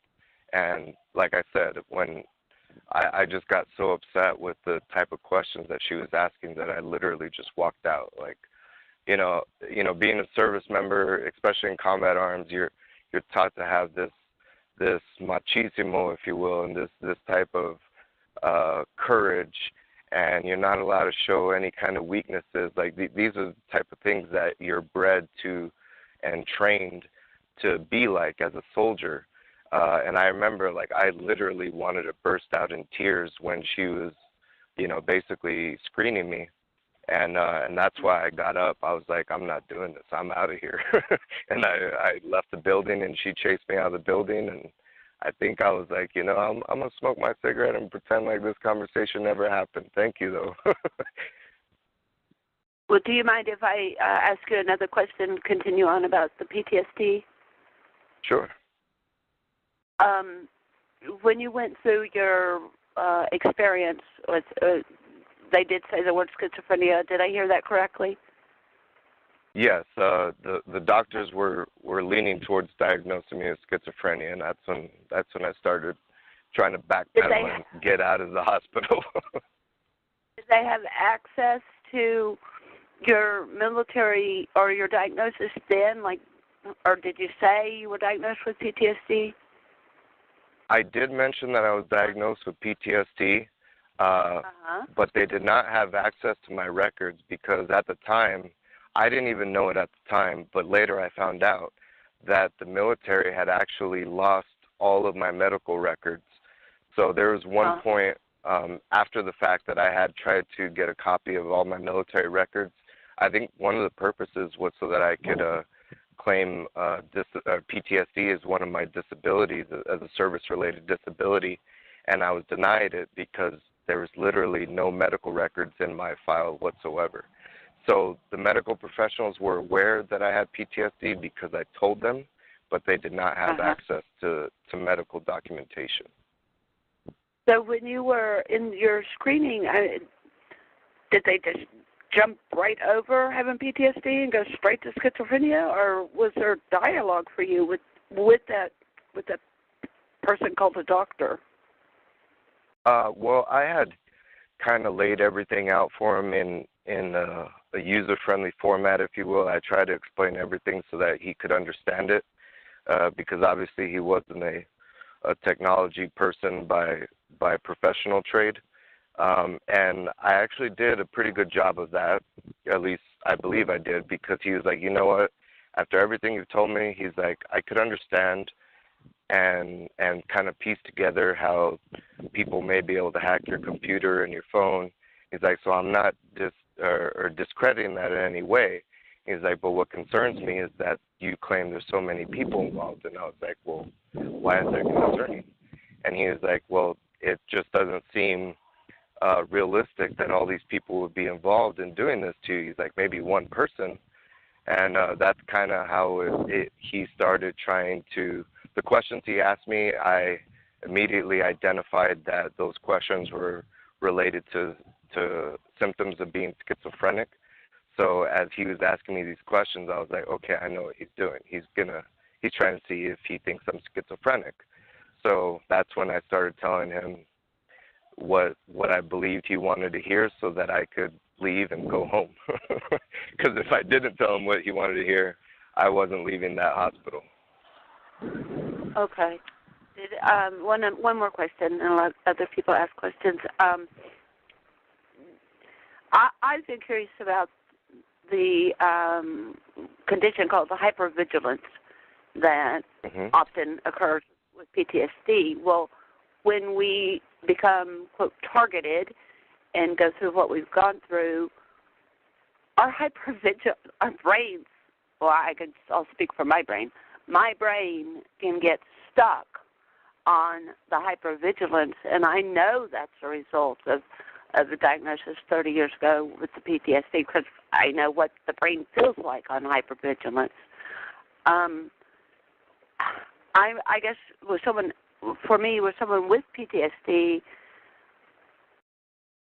I don't know how to get the brain unstuck from that, and I'm starting to fear that I'm going to have like brain trauma or traumatic brain injury, that my adrenal system is just fatigued out.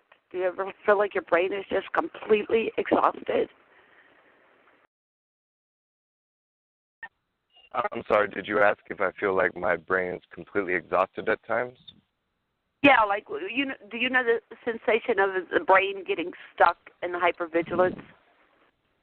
Yeah, absolutely. That's kind of what led to me seeing the mental health professionals, is because it was affecting my mental state. It was affecting my sleep. I wasn't eating. I was losing weight. I couldn't even go to the restroom without feeling that I had, so many pairs of eyes watching me and listening to me. And one thing that I found that helps, and this may sound like a cookie cut answer, but it does work, and it's taken me years to actually get it to work, is meditation. Practicing meditating, and not just meditating for the sake of meditating, like not just sitting there and being quiet and closing your eyes. For me personally, actually seeking to gain something out of it, and what's worked best for me is seeking a form of spiritual enlightenment, where my meditation actually serves as what most people would call a prayer. If you believe in God and you kneel and you pray, it's very, very similar. I just combine a prayer with meditation, and over the years, that's what's really helped me. And I'm so glad. I'm so glad that has helped you. One of the other things that has certainly helped me a lot, which I've been doing recently, is practicing something called karma yoga. And karma yoga is basically just focusing on the work you're doing, whether you're in a walk, whether you're washing the dishes, changing your kid's diaper, and not focusing on anything else. So a lot of us, and I think it holds true with many of us, a lot of us, like, let's say we're eating dinner, but our mind is somewhere totally elsewhere. For instance, like, let's just say you're eating dinner, but you're thinking about what happened at work. That goes against everything that karma yoga is about. Karma yoga is, if you're sitting there at dinner, you're picking up your food, you're smelling your food, you're enjoying it, you're totally involved with what you're doing at that precise moment. And utilizing that type of yoga has helped me out a lot. While I admit I'm still learning to practice and being a true practitioner of karma yoga, it's actually helped me a lot because it's helped me desensitize myself from things that I'm involved with, and it's helped me look at situations that I'm involved in from a different perspective, mainly as a spectator as opposed to actually being involved with the situations I'm involved with. So when I separate myself from the situation and I look at things as a spectator, that's helped me tremendously in controlling my emotions and not necessarily controlling your thoughts, because I believe that meditation isn't about controlling your thoughts. It's more about not letting your thoughts control you, if that makes sense. So it's definitely helped with that.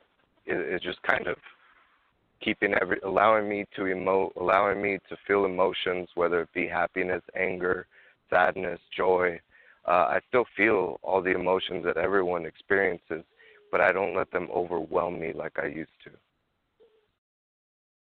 Okay. Well, I know I don't know the yoga technique you're speaking of, but I know the concept through the terminology and practice mindfulness. So it's a similar practice.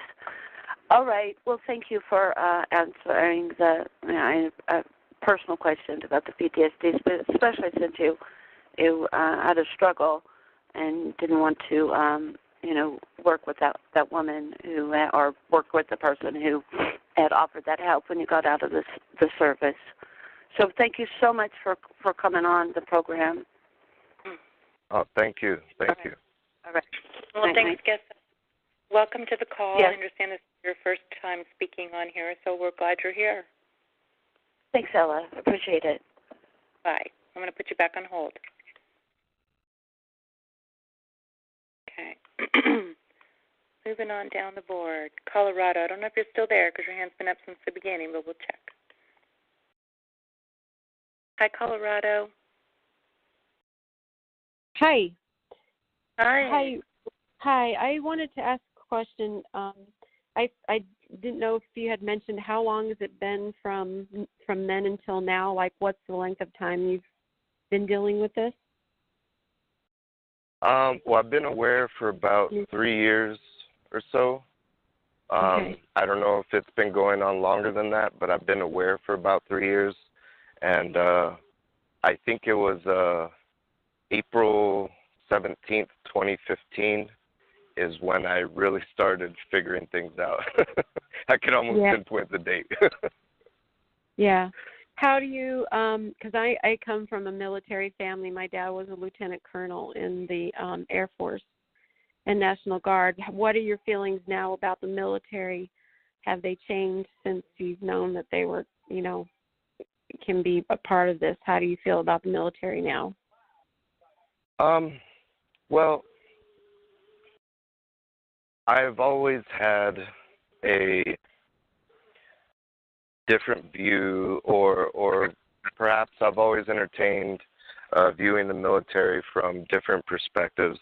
And one piece of advice that I got while I was in the military was that, if you don't like what you see and if you don't like what's going on, then go ahead and rise through the ranks. And when you're in the position and authority to change things, then do so.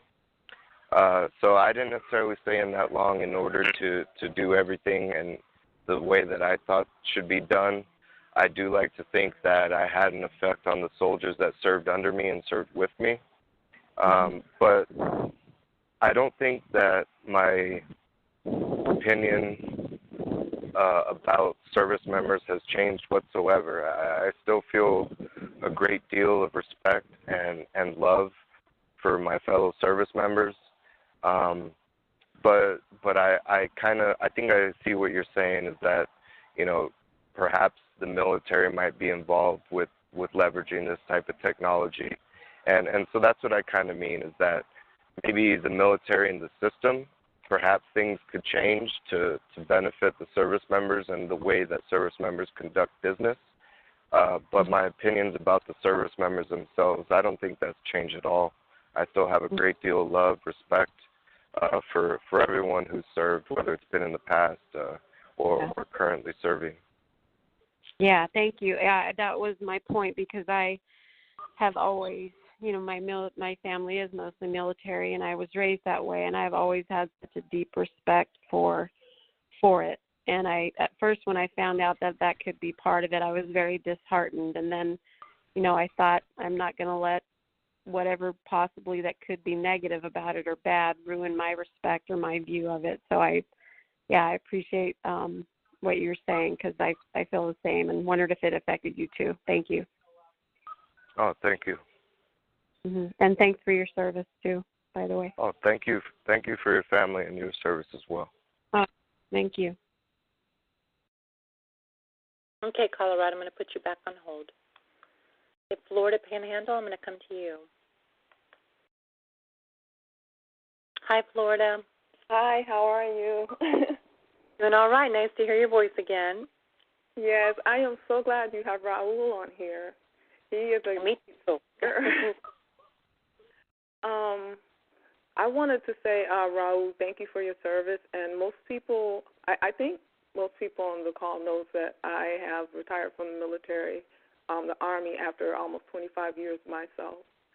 And I don't talk about it a lot because I sometimes get embarrassed, and I just tell them that I've been in the military. I won't elaborate on it because I'm pretty sure my targeting started there, just before I got out in 2007 and maybe as early as 2005. I used to have soldiers. I never deployed, by the grace of God, but I always admire you infantry guys and you artillery guys and you rangers, and I always admired you because you had that steely resolve. And then when my targeting began, it was at the hands of one of the guys who were rangers and special forces guys. And I never thought about it.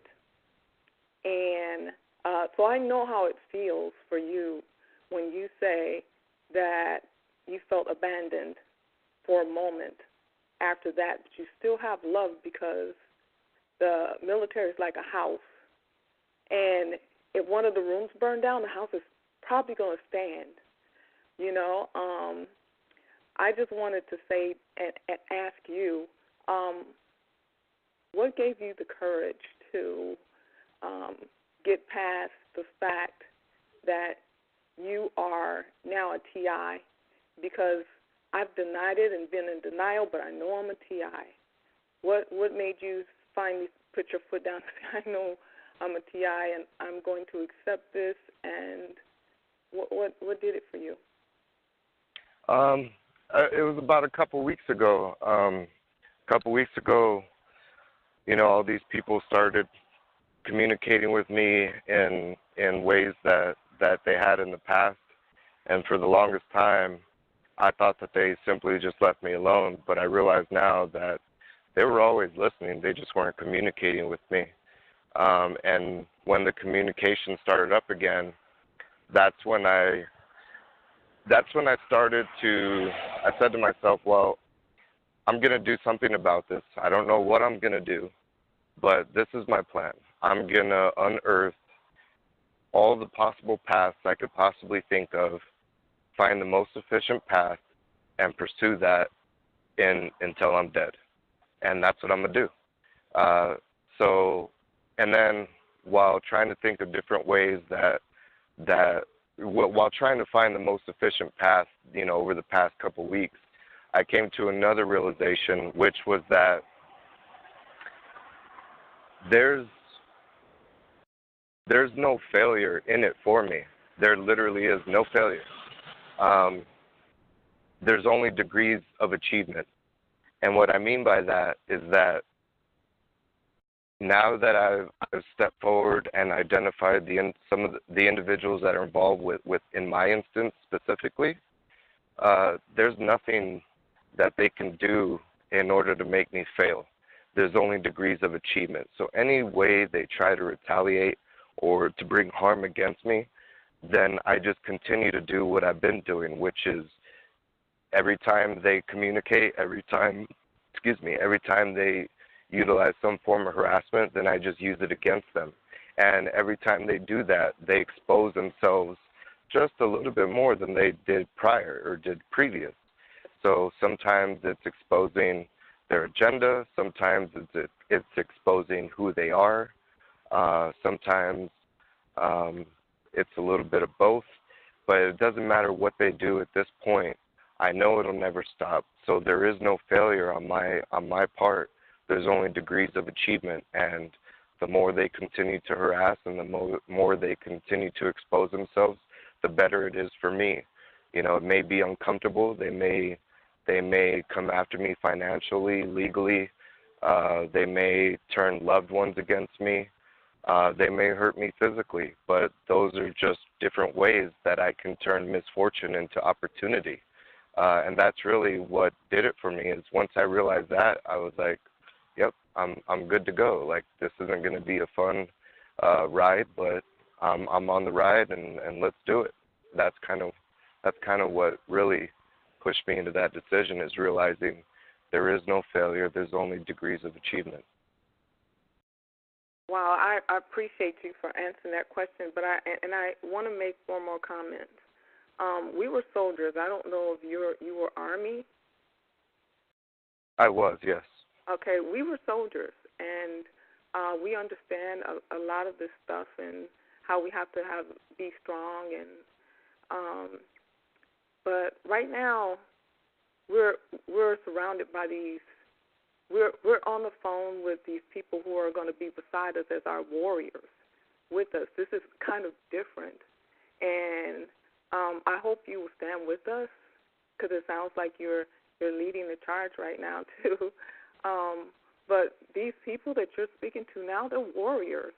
They're coming hard, and they're doing things. They saved my life like a couple of times, when I needed to run to someone to talk to. So I appreciate you, and thank you. Well, thank you for your comments. I really appreciate you coming out and saying what you had to say. Yeah, that was really nice what you had to say, Florida. Appreciate it very much. I'm going to come to Southeast Michigan. Hi, Michigan. Hi. So I had a couple questions. It was a very interesting story, and I'm not sure that I fully heard everything, but how did you find out? Like, how did you find out who was searching your or researching you? I had started raising funds, so basically trying to partner with venture capitalists. They get a piece of my company, and I get some money in order to build my company. So I had started reaching out to different venture capitalist firms, angel investors, things of that nature, in order to get the funds necessary to build my company out the way I wanted to. And as I did that, unknowingly, I contacted people that had the ability to use this technology. And even after that, once I realized they had the technology, I had no idea that they were all connected. So it took a little bit of research even after that to find out, holy cow, these guys partner and investing in multiple companies. Like, they know who each other are. And using their own words, not mine, the venture capital community is a very small community, if you will, and they pretty much gossip, like if somebody has something positive to say about a specific entrepreneur, sooner or later the whole community, the whole venture capitalist community ends up hearing about it. And likewise, if there's something negative to say about a specific entrepreneur and their company, then sooner or later the venture capitalist community hears about it. So yeah, that's how it started, by trying to get funds. Again, I'll say I don't know if I was a TI prior to that, but that's just when I became aware of it. But how did you get the individuals' names? Through their own technology, through their own platform. The majority of these guys and gals, well, actually, if you look at all the companies, they're all technology companies. And there was one company specifically called About.me, where their whole unique, their niche, if you will, is that their whole product is giving you your own personal website where you put your own picture, your name, your job title, your bio. You put anything about you at this website that you want others to know.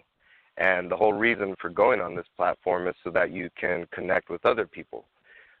And when people come to visit your website, your profile, then they changed it, and I think it was because of me. But at the time, when people come to your website or your profile, then it shows that person exactly who you are and gives them the ability to connect or reconnect with you, if that makes sense. So if we're both to visit your profile, then you see me, and that gives you the ability to connect with me. They're screwing with your connection or my connection, because I couldn't hear most of the rest of what you said after you were talking about, getting your own site. So maybe I should Right, so basically what the site is let's say we're both on that site, on that platform. We both have a personal website, and when I come to visit your website, then you can see precisely who I am, and it gives you the ability to connect with me. And by using their own website, I was able to identify all these different people that were involved with the technology. And then later on, when I told them, if you're good, let me know you're good, more people came out and actually connected with me on LinkedIn, which is a totally different profile. Right. And that was them kind of saying, well, I'm a good guy, I didn't mean to do it, if that makes sense. No, it does, but I guess I was trying to figure out the connection between them looking at your site and screwing with your head. Does that make sense? Like, yeah, absolutely. So, sure. So let's say I had and this happened, but I'm just throwing out a scenario. Let's say I have a particular thought about one of the individuals that was involved. Then, and I would test it too. Like, I would have these thoughts, and then I would quickly log on to my profile and then that person would show up as viewing my profile. So it's like, okay, at first it was like, well, that's a coincidence, like I'm thinking about this person, having a very specific thought about this person, and then they show up on my profile. It's like, okay, well, that's a coincidence. But then once you do it like hundreds of times, like it goes from being a coincidence to a pattern. Right, to a pattern. Okay, I understand that better now. So do you have an attorney that's representing you in the TI realm? I don't. Because for a while I was happy just living in relative peace. For a while they weren't communicating with me, and like I said, I thought that they had left me alone. And then once I realized that they never left me alone and they started communicating with me again, Ellen and I kind of connected very quickly during that process. And it hasn't really given me the opportunity to protect myself legally. So that's definitely one of my concerns, is that by doing what I've done tonight, that they're going to come after me in a legal fashion. But I'm, as the last few days, I've been taking a few steps to try to protect myself in that way. But I do not have anyone representing me at this time. Okay. Well, you're very brave to do what you did, and it's fascinating that you could actually tie your stalking to an individual. I can tie my stalking to individuals all the time, but I don't know who they are. Right, and that's kind of what I said earlier, as either they were being very arrogant by doing so and not thinking that I would find out, or they simply just didn't care if I found out. But now that I have all this information and I know now that they'll never leave me alone, I'm using it against them. Very good. I wish you all kinds of luck. Thank you so much for coming on the show. Thank you for your questions.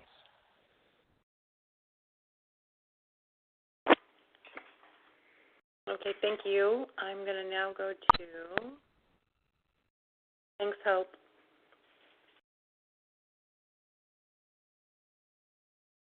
Connecticut. Hi. Hi, Connecticut. Hi, Ella. I commend you for telling your story, and I think you're brilliant for tying this back to the people who are doing this to you and the companies. And I don't know if you'd be willing, but I'd like to talk to you offline. I worked for the FDA, and I found it very strange that people were going from Google to the FDA and from the FDA to Google. And then President Obama appointed Sylvia Burwell Chase right before I left the agency. And I have suspected that Google is involved because these people don't give me V2K or mind control. They've tried, but they give me messages through spam, emails, radio. Last night they were controlling my mouse on my computer. So I would try to move it, and they would move it another way, and it kept coming up Google, something about Google. But anyways, so I don't know. I'm sorry, let me just stop you real quick. Wow. What you just described is precisely some of the things that have happened to me. Everything from, the mouse being controlled by somebody else, spam emails, and also one of the main things they do is I love music, and I use Pandora, and they always communicate with me through music. So I'm sorry to interrupt you, but please continue. Totally listening. And that's another thing. A TI friend of mine in the Bay Area, she has been tortured by Pandora. Like, she'll think something, and then they'll play a song, or she'll think about calling me, and they'll play, "Here's to you, Mrs. Robinson." My name is Constance Robinson, but I go by Connie. But I had a lot of stuff going on at the agency, and something is supposed to be resolved. But I don't think it was ever resolved on their end. I think there is a vendetta against me because I submitted whistleblower complaints, which they will never acknowledge because of the stuff I was disclosing. They intentionally don't hire American veterans, and there's proof of that. And that's not that's not the most harmful and critical things. But another thing is, I'd really like to talk to you offline, but another thing is, I commend you and all the military who served our country. But I don't know if you know that most wars were for the purpose of experimenting on soldiers. And when I talked to a veteran named Billy a year and a half ago, he told me that 22 veterans a day were killing themselves. And he knew veterans that were experiencing like B2K and stuff. You know, and you said that one of your perpetrators was military and that you were hurt by it. And I think that person, you know, that's so shameful on their part. How dare they? When 20, I don't even know what the number is today about how many veterans are killing themselves and other people. And they are doing this to children. And because I told 2 TIs, I believe they're doing this to children. And what they do is they do a big, loud hit to the roof of my house. And they'll do it once, which means yes. And I was speaking with 2 different PIs, and they did the same thing, both different days, times. But anyways, I would love to speak with you. And also, when I was leaving the agency, Janet Woodcock, who's the director of the CEDAR, Center of Drugs Evaluation and Research, she made it a very strong point, and she knew about me. She made it a very strong point saying, oh, they're very close and partner with LinkedIn. Well, one of the things is I could never use LinkedIn when I left the agency to look for a job because they kept on screwing with my password, and so I couldn't remember my password, and they were sending it to my agency email address, which I no longer had access to, and they wanted like copies of my birth certificate and my driver's license, and I thought, well, it was identity theft. I'm not doing it. So I've never been able to disable or access my LinkedIn account. But what I wanted to tell you is that the CIA, so NSA is a branch of the CIA, but this whole thing is like an octopus. And there are private companies involved, and it has to do with Obama's BRAIN initiative. But I'd really like to share some information with you. And CIA invests in over 130 companies. And most people don't know that they use Internet Explorer, Adobe Acrobat, and many other programs to sit there and access your computers and spy on you, and also do other things. You know, they can zap you or do like a laser light effect with the computer. So, you know, I shield myself from all lights from the computer. But are you aware of DoD Directive 5240.1-R? Have a Procedure 13, how they can experiment on unwitting citizens, dissidents and activists or persons of interest, and incarcerated people, which is, Darlene Miles said, the entire population. And that is what it is. And she also was one to know that CIA invests, and this was a long time ago. Maybe they invest in more companies. But the Obama BRAIN Initiative, and there's something called the headpreport.pdf, and it's on whitehouse.gov, and it was from 2003 or 4, and it mentions a lot of companies and universities, and it talks about research opportunities, and it talks about having a planet be just for the purpose of energy. And so anyways, I have other stuff to share with you, but I would really like to get to know who is doing this to me, and I have some indication. And if you could help me do that, I would gladly pay you. No, I don't want any money. I just want everyone to be aware, like I said before, and I'd be more than willing to help you out as much as I can. Ella, is my email advertised with this show? No, but people can email me and I can give it to them one-on-one privately. It's up to you. But if you do give it, absolutely. Expect a lot of emails. But otherwise, they can email me and I can get them your email if you approve. Yeah, absolutely. And I'll just say it in case someone's listening or recording. real quickly, my email is raulnmoreno@gmail.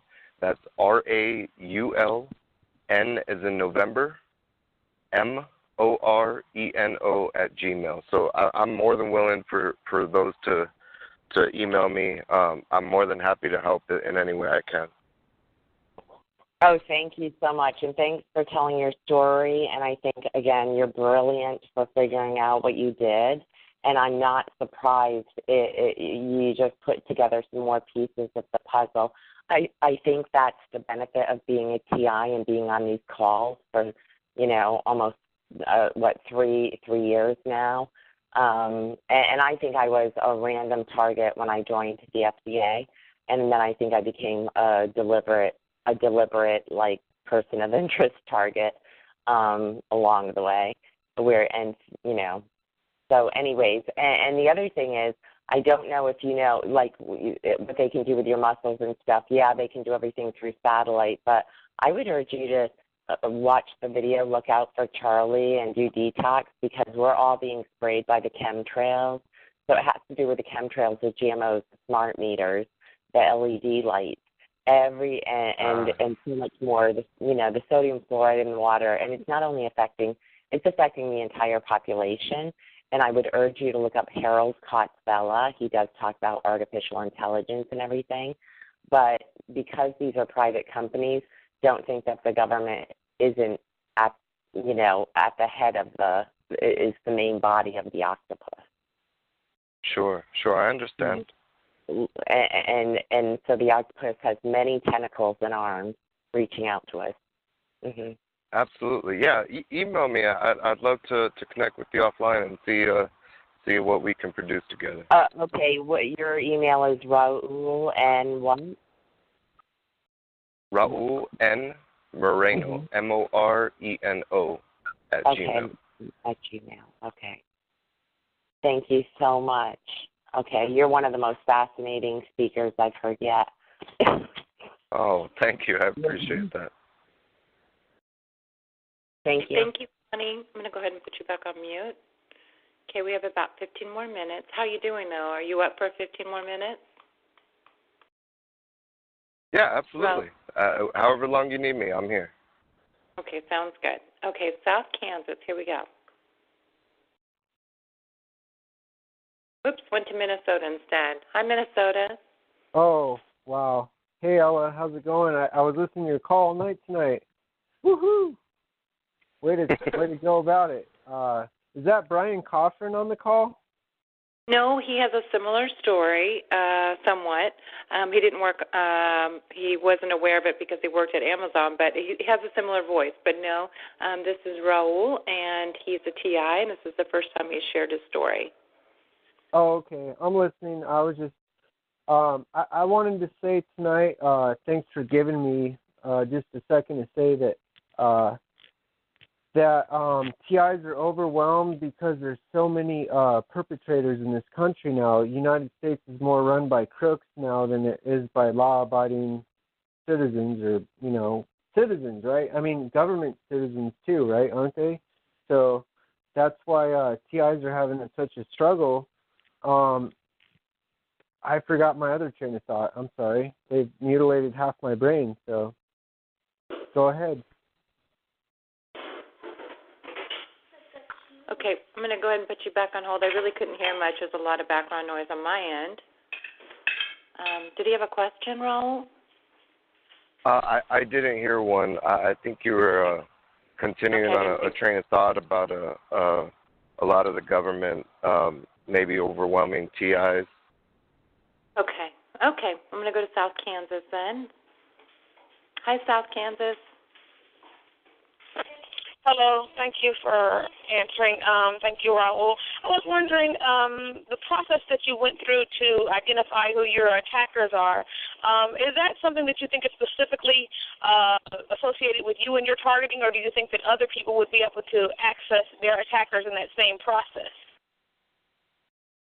That's a really good question. I think that others can definitely use a similar process that I've kind of adopted, or I don't know if I've developed it per se, but one that I've definitely utilized. And what I mean by that, I think that perhaps it might help to try to figure out why one has become a TI, or at minimum why one has become aware of it, because that was definitely integral for me in figuring out who was using this against me. Is once I figured out, why I became aware, which was raising funds for my company, that led me on the path to figuring out who was doing this to me. But I think that it may be something, the exact process I used may not be terribly useful to somebody else, because, like I said, the company About.me, they were either very arrogant or they simply didn't care if I found out who they were, and I utilized their own platform to figure out who they were, which was their own employees along with others. And since then, they've actually changed their whole platform, so you're no longer able to see who's viewing your profile. And that might have been because of me. I don't know. Who's to say without them actually admitting what they're doing and why they changed their platform up. You could argue different viewpoints.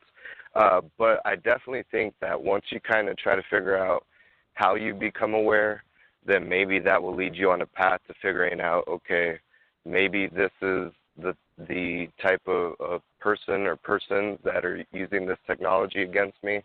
And then from there, I do think that every single time the technology is used against you, you can use that as an opportunity to try to figure out who they are. But I've also been warned that lies and deception are definitely the ways of the perpetrators. So I'd be cautious to not prematurely assume who the perpetrators are. For me, I don't believe that I'm doing that, because I've been on this for a while, and I've known who has been doing this for a while. I know that there's more people involved that I don't know of, but it's pretty doggone obvious who they are, and they've let me know who they are, and sometimes they've let me know why they're doing it, which is to make me miserable, essentially. Yeah, it's very, I'm the mother of a disabled child who's been targeted for about 10 years. And my daughter has Down. She's very intelligent, reads well, writes well, and they just stolen her life. She's friendless. I'm friendless, isolated. That's the same. So I don't want to go into that. But considering how expansive this is and how it, touches all of our lives, and it's these corporations and the people who are highly educated and this high level of technology, do you believe, in your mind, as you see things, do you think that there's any way that anyone would be able to stop this? I know you want to fight, but do you, in your mind's eye, do you see an idea or a plan or any way that we would be able to overcome this type of crime? The short answer is yes. And the reason why I say yes is I truly believe that if we as individuals and a community set our mind to accomplishing something, and we eliminate any idea or concept that is contrary to our mission, then we can certainly accomplish anything. The long answer, without getting too in-depth, is that it's really going to take a lot of people waking up and being aware of this technology, whether they believe they're a TI or not. If they become aware of it, then little by little, everyone's going to start opening their eyes to the possibility of this being a realism. And as we progress along a path similar to that, then eventually that's going to lead to some type of change. When we're all aware of it, then there's no hiding it. And if there's no hiding it, then it's exposed. And if it's exposed, then it gives people the choice about whether to do something about it or not, to continue with this technology, I also believe that this technology could be used for something good. Like, it doesn't have to be used to torture people. Like, you could actually use it to benefit society, but that's another conversation. But ultimately, if you're not aware of it, if you're blind to it, then it'll never change because you won't even be aware change is necessary. But if we wake people up and they become aware of it little by little, if that's what it takes, then once all of us are aware of it, then as a society, as a community, then we can look at this situation and say, hey, is this right? Is this wrong? Do we continue? Do we stop? And we can have a discussion about it. But until then, we're going to be labeled as misfits. We're going to be labeled as potentially, quote unquote, crazy, because, things start at changes always start at a very small level. For instance, I think it was Copernicus. I'm getting that right. I feel really bad if I was wrong, but Copernicus was one of the very first individuals who argued that the Earth was not the center of the universe. And when he started voicing his thoughts, like, people were just like, oh my gosh, like they killed the guy. I think they burned him at the stake. But little by little, we learned that this paradigm of the Earth being the center of the universe is so not true. And eventually that paradigm was dissolved, and we now know much more about our surroundings and the cosmos. So very similar is our situation. We're in a paradigm right now where the majority of our global society does not only do they not believe that this technology is real, but I believe that they don't even know about it, so they don't even have an opinion about it. If they don't know about it, they don't even have an opinion. But little by little, as this paradigm becomes, it starts to dissolve and people start becoming more aware of it, then we can address it and start having conversations. And when that happens, through the natural course of having a conversation about something, then we figure out if it's right or wrong and if we should continue or if we should alter our path. Right. I can thank you for that. I'm going to say one thing and then I'm going to give up the call. I concur with Linda that we really need you in our community. I ask you to please stick with us, get network with other men who are doing activism, and we need your mind. We need your ideas to help us because that's what we're trying to do is bring the truth to the general public, but we need more ideas, more radical ideas, different perspectives to, change the dynamics. And so many people who are targeted are so tortured that they're afraid to try different things or hear different ideas and even afraid to move. And I understand that because I'm scared too. I'm tortured. I've had a horrible couple of days. But we need ideas and we need people to not, come into the community and give us information, especially someone as intelligent with you, and then walk away. We need your direction. We need a strong male leader, and if you would take that lead, a lot of us would follow you, not like mindless sheeple, but we just need someone to help us go in a direction that can, just kick this door open to bring it to public light. So I thank you for allowing me to speak, Ella. Thank you, sir, for all that you're doing, and God bless you and your family. Thank you so much, and hang in there, and if you were able to catch my email on the previous caller, do reach out if you need to. Thank you.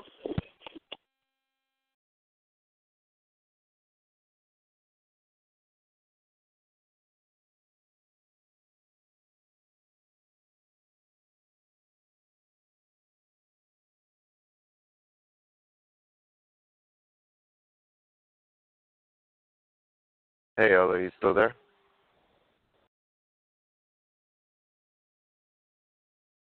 Hey, Ella, this is Raul. If you could hear me, I can't hear you. This is Renita who was just speaking. I just hear you, so maybe she dropped, but I can hear you speaking. Can you hear me? Yeah, absolutely. Well, that's unfortunate. She'll probably be back. You have to dial back in. Okay. But did you get my email when I put it out there for everybody? I would love to email you, but the thing is that I thought my phone had been there messing with my phone so bad that I really sometimes can't even get in touch with people. But because of my circumstances, like I said, I have a disabled daughter, I do not have access to the computer right now. Every smart telephone that I get, they destroy it, and also them keeping me from employment. That's another obstacle. But, yeah, I have to do most of my communications through telephone.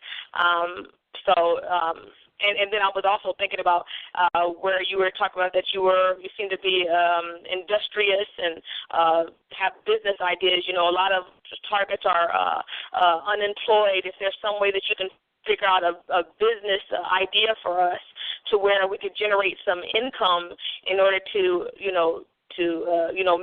put banners, billboards, flyers, T-shirts, whatever necessary. That's what I think that we need. We need an office, some way to generate funds to put some, these people have a lot of money behind what they're doing. We need money behind our fight against them also, but we don't really know of any ideas of generating that money. Wow, that's a really strong comment. Okay, I'm going to go ahead and take you up on that and see if I can figure something out as it relates to that, and because I think you're right. That's a really good point. So yeah, I'll take that charge and I'll see what I can come up with. I can't guarantee anything, but I'll see what I could do.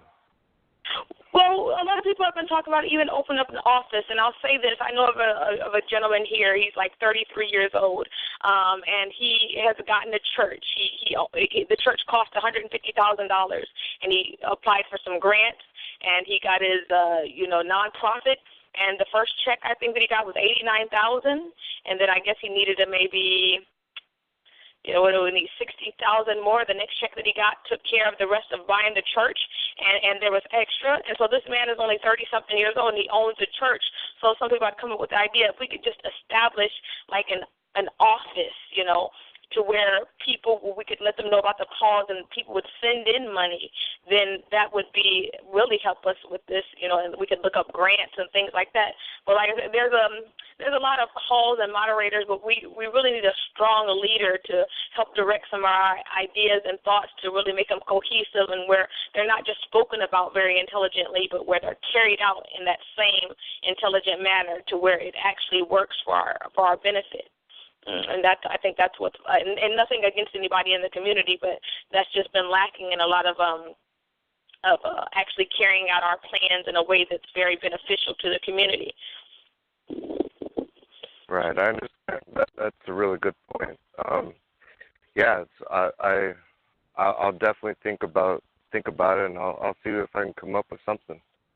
Okay. Yeah, now I know you're married. I don't know, and I don't know if you want to be in touch with me. I really don't. I'm a mother. I homeschool my child, but I could give you my phone number. That's the only way, because, like I said, I don't have email, and you may not be comfortable with that. I may just go back if I have to get in touch with you. Look back on Ella's call and see if I can get the email. And when I go to the library or something, if you feel more comfortable with that, then that's what I'll do. Renita, you can also. Yeah.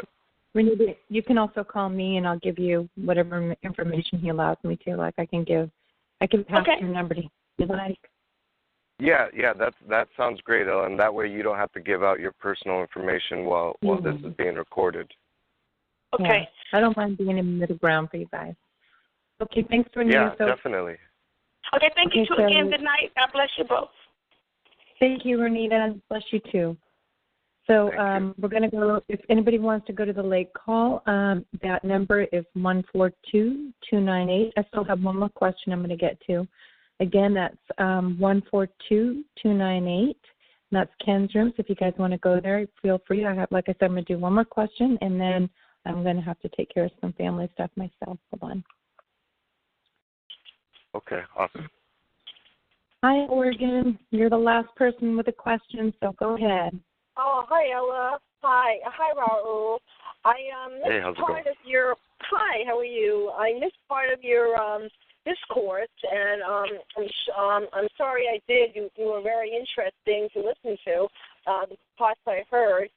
And, you sound like a brave man. You actually contacted Ella to get on. her interview, her call. So that takes a lot of self-confidence and and courage.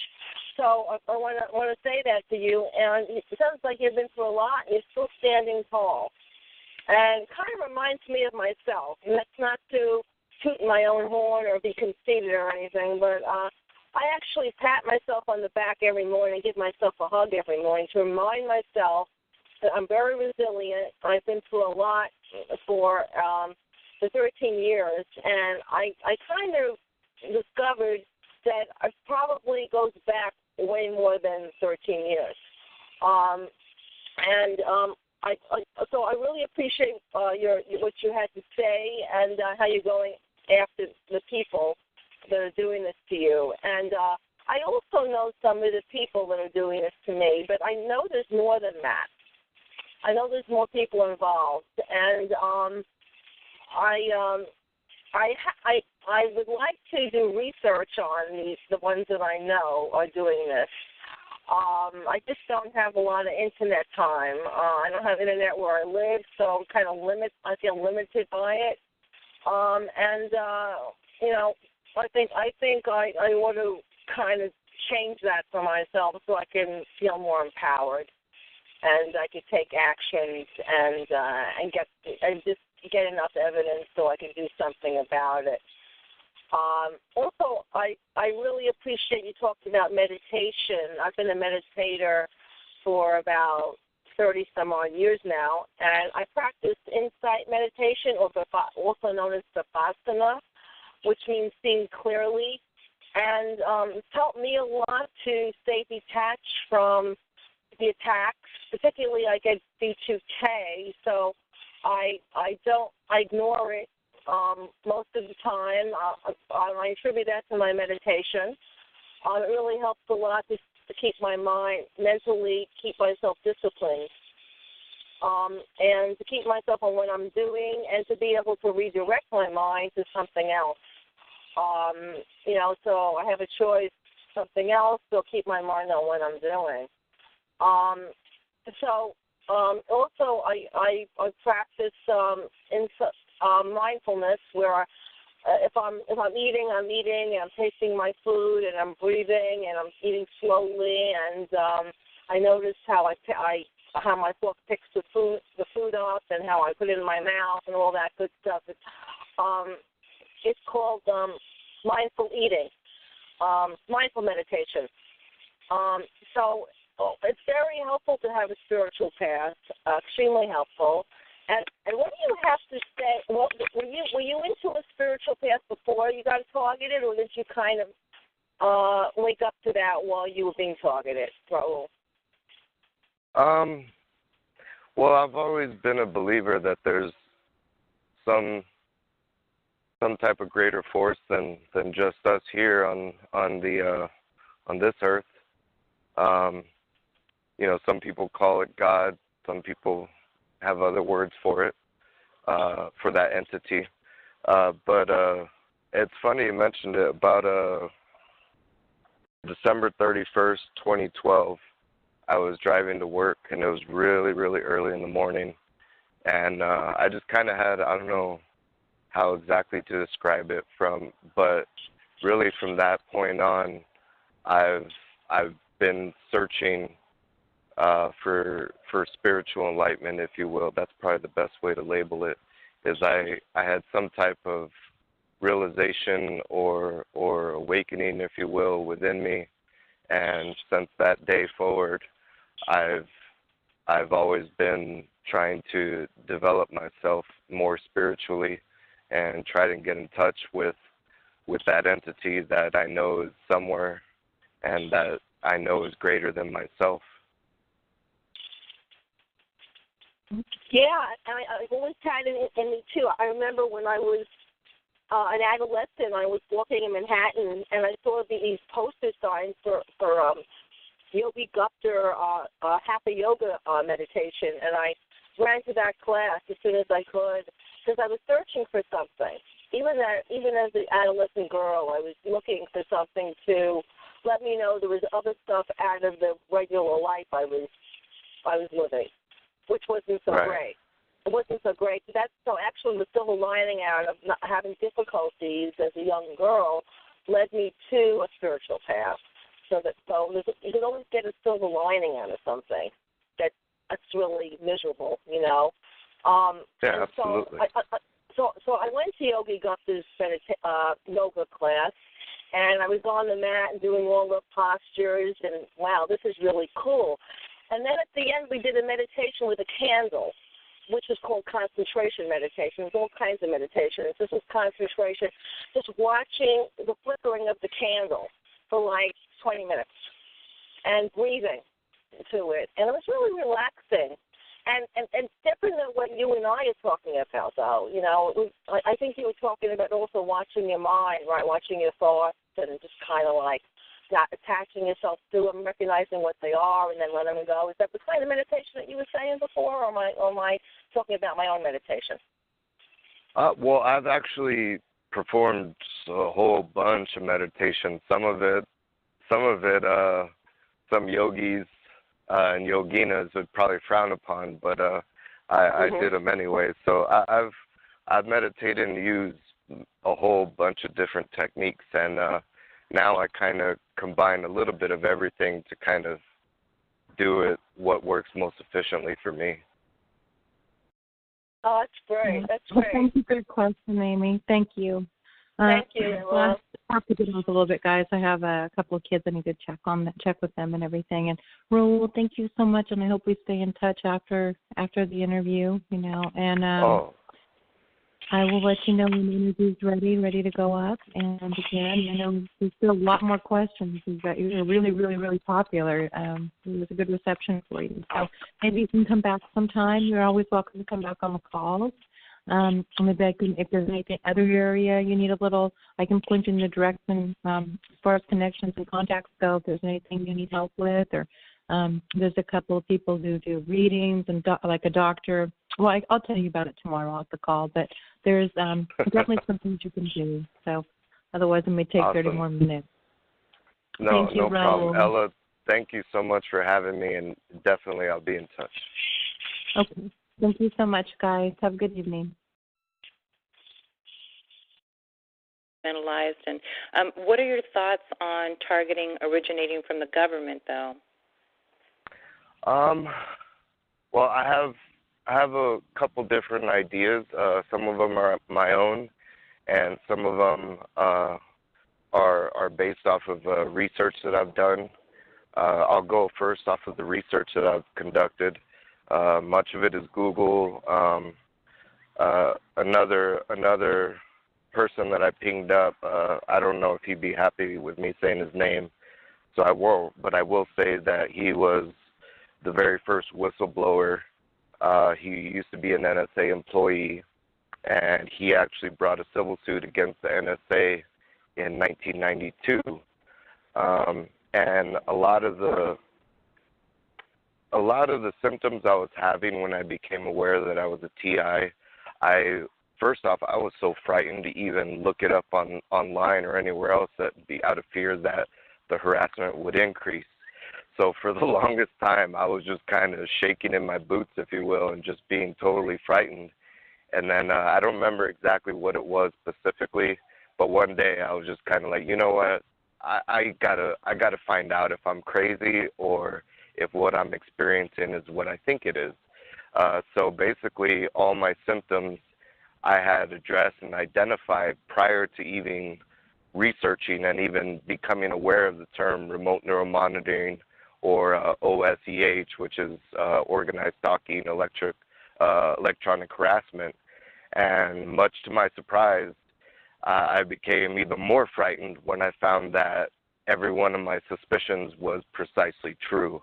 And not only that, the evidence document that this whistleblower that I'm talking about, the evidence document that was provided for this civil suit, it was extremely militant in nature.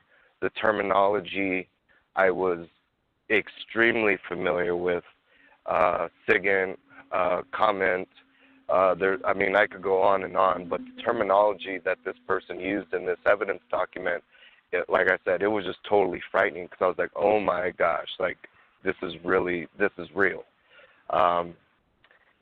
So I do believe that after conducting research that this probably did start with the military in some way, shape, or form.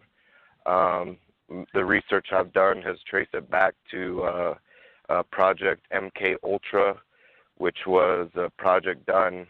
It was conducted by the government, not necessarily the military, but it was conducted by the government, the CIA, if I'm not mistaken, and they were using all kinds of different techniques like sleep deprivation. They were inducing victims with drugs, LSD, cocaine, all sorts of different things to try to change their mental states to see exactly what could be accomplished by carrying out these, in my opinion, these forms of torture. And I think it was in the 70s, the CIA director at the time, if I'm not mistaken, he pretty much burnt all the files related to MK Ultra, and but everything that I've kind of come across kind of leads back to that project, and there was also a partner with them to get the funds necessary to really build out the platform that I wanted. So at that time I was really communicating with a whole bunch of different people, and my experience in the military has definitely taught me to be a private person. At that time, I don't think I was on any social media platform whatsoever. I was very cognizant of my private information and who had the ability to obtain that information. So as I was organizing my company and trying to raise funds, I definitely held all my cards extremely close to my chest, if you will. And part of that was, I just didn't want anyone to steal my ideas. So for the longest time, when I would even talk to anybody about my company, before I'd even really mentioned the name of the company, I had them sign non-disclosure agreements, non-compete agreements, and then once that was completed, then we kind of took a technical deep dive on how we may or may not be able to partner.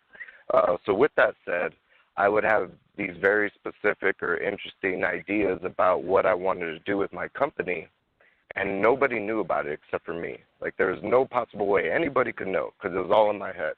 At that time, like, I didn't even want to write things down in a notepad.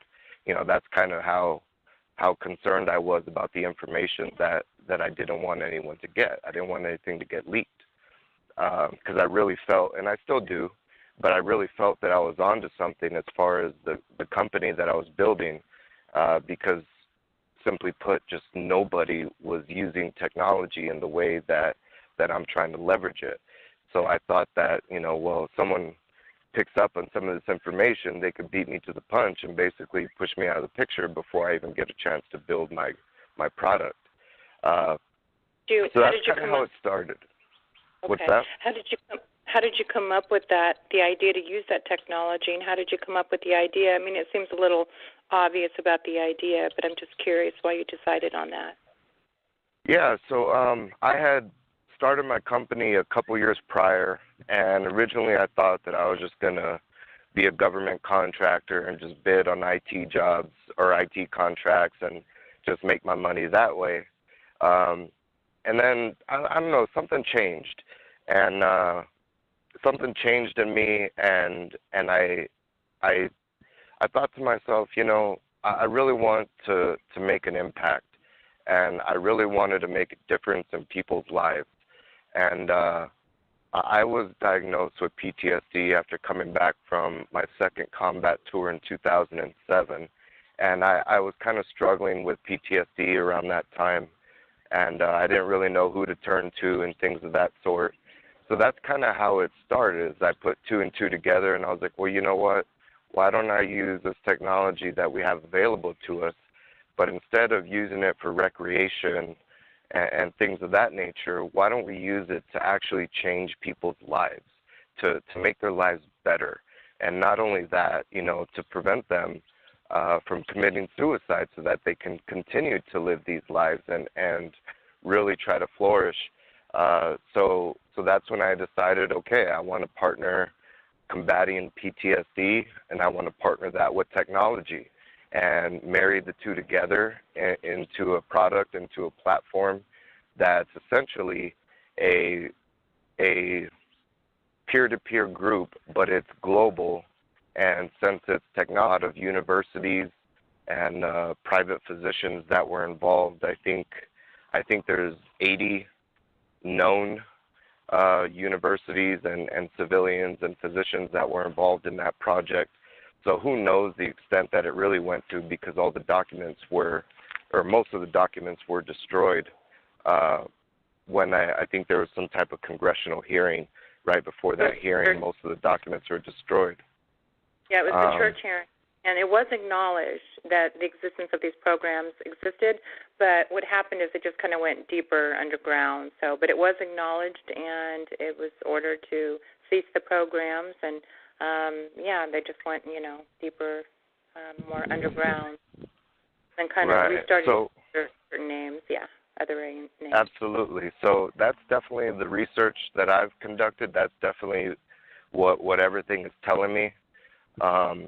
My personal opinion, however, I do believe that the government, I don't know if it's military or a different agency, but I do believe the U.S. government, along with other foreign agencies, are conducting remote neuromonitoring, which is also known as OSEH. I believe they're conducting it on innocent civilians. But in addition to that, what I do believe, and I'm sure we'll get into this a little bit later, where I can kind of provide my own insight on how I came to this conclusion, is that they are most definitely using private corporations and civilians to use this technology on unconsenting individuals like ourselves. And, that could be for a number of reasons, perhaps, being a step or two removed from actually utilizing the technology kind of puts a comfort barrier, if you will, from getting quote-unquote caught. But yeah, that's my personal opinion, is that this technology may have originated with some sort of government agency, but I think that it's definitely being carried out by private corporations and civilians that work, or employees that work for these corporations. Yeah, I agree with you 100% on that.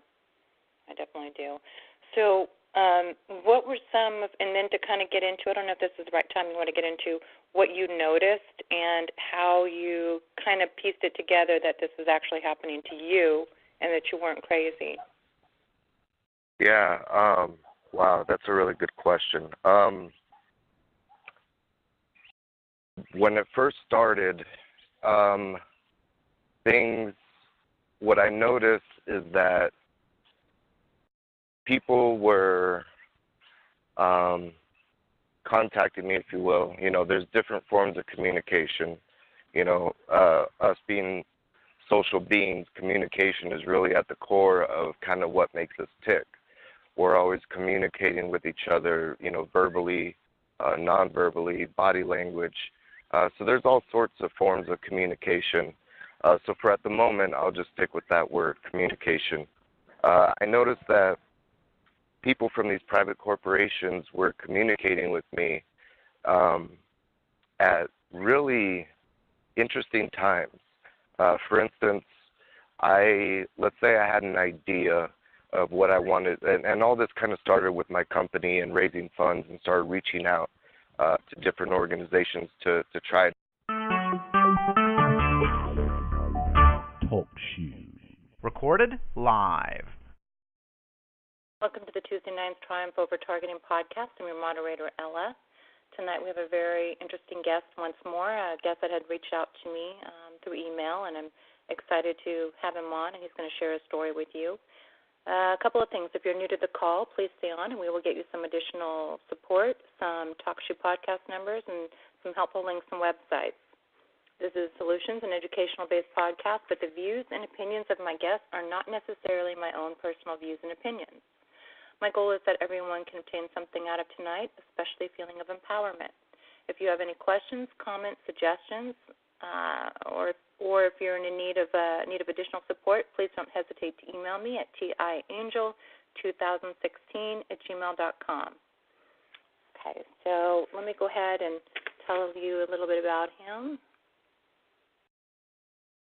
Okay, so Raul Marino is an 8-year military veteran. He has served on 4 combat tours in support of Operation Iraqi Freedom, Enduring Freedom, Resolute Support, and New Dawn, along with contingency operations in globally diverse locations. He has a unique background, having served at both the lowest levels of combat arms units and rose through the ranks to support some of the U.S. Army's highest-ranking officials. His experience taught him about brotherhood and leadership, strategy and sacrifice, and the vision to be successful in his endeavors. Raul became aware he was a victim of remote neural monitoring about 3 years ago when he began raising funds for the company he founded, Dojo, a social media platform designed to enrich the lives of mental health sufferers and prevent suicides. Okay, so Raul, do you want to tell us a little bit more about your background? I'm just curious, like, how it was when you were growing up, if there was any indication of anything possibly that might have contributed to your targeting, and just, go a little bit into your history. Oh, wow. I didn't know we were going to go back that far, but, I guess growing up as a kid, I was kind of a shy kid growing up, but I had a very unique mindset, if you will. I often thought about, at a real young age, I thought about, space exploration and the different possibilities, and I was really fascinated with the cosmos. I was really fascinated with math as well. Mathematics just intrigued me for some reason. The fact that numbers are so finite that you can arrange them and utilize them in different ways to prove different things that are going on in the world, with all kinds of different things, chemistry, biology, physics. So as a young kid, I was just kept to myself for the most part, but I did have a lot of these interesting ideas at a very young age. And, I don't know if that contributed to me becoming a TI, because I don't know if this is something that's been happening since I was born, or if this is something that recently started happening, but I definitely became aware of it about 3 years ago, and that's when I was starting, as you said, raising funds for the company I founded, Dojo, and perhaps having a different way of looking at things and looking at things from different perspectives. That's probably what led me to found that company, and chain reaction, if you will. I started raising funds, so maybe it did start when I was a kid and just having a different perspective on life and everything. Maybe that one way or another kind of led to me starting my company and raising funds. Right. Well, maybe we can go back a little bit to the military aspect. Were you aware that the government was involved in any type of programs, whether it be human experimentation or torture or anything like that? I would say no, and that's my honest answer. In the military, even at one point I had a very high security clearance, but even when one is in the military and they do possess a very high level of security clearance, the military is very effective and very efficient at compartmentalizing individuals and information alike. And what I mean by that is, if someone was part of a project of that nature, I could probably work right next to them in a different room, but literally right next to them, door to door, and I would never know nothing about it if there was no need for me to know anything about it. So my background started in the military, started in combat arms. It was just a about almost a year after 9/11, and I kind of just wanted to get away. So I went to the recruiter station. I was folding my laundry one day, and I was like, well, you know, I think I'm going to join the Army. So I went to the recruiter station, dropped my laundry, went to the recruiter station, and said, what's the quickest way I can get out of here? And they're like, well, you can go infantry. And I was like, yeah, I don't know, maybe something else. So ultimately, I went with artillery, and I did artillery till about 2006, 2007, and then I decided to reclass, which in the military just means change jobs. So I decided to reclass from artillery to IT, and when I reclassed to IT, information technology, they taught me a lot about systems, desktops, servers, networking, routers, switches, as well as network security and the different network security appliances that the military typically uses in their technology environments. And that's how I obtained my high level of security clearance, and that's how I ended up supporting some really high-ranking officials in the military. So I don't have experience with anything of that nature.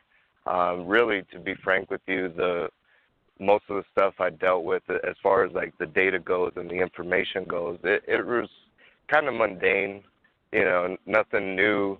That I don't think it'd be anything new where if I were to say it, the public would be like, oh my gosh, like that's just crazy. Like, you know, with this day and age and the type of media attention that the military has, anything that I did or had knowledge of, it really wouldn't be surprising to anybody.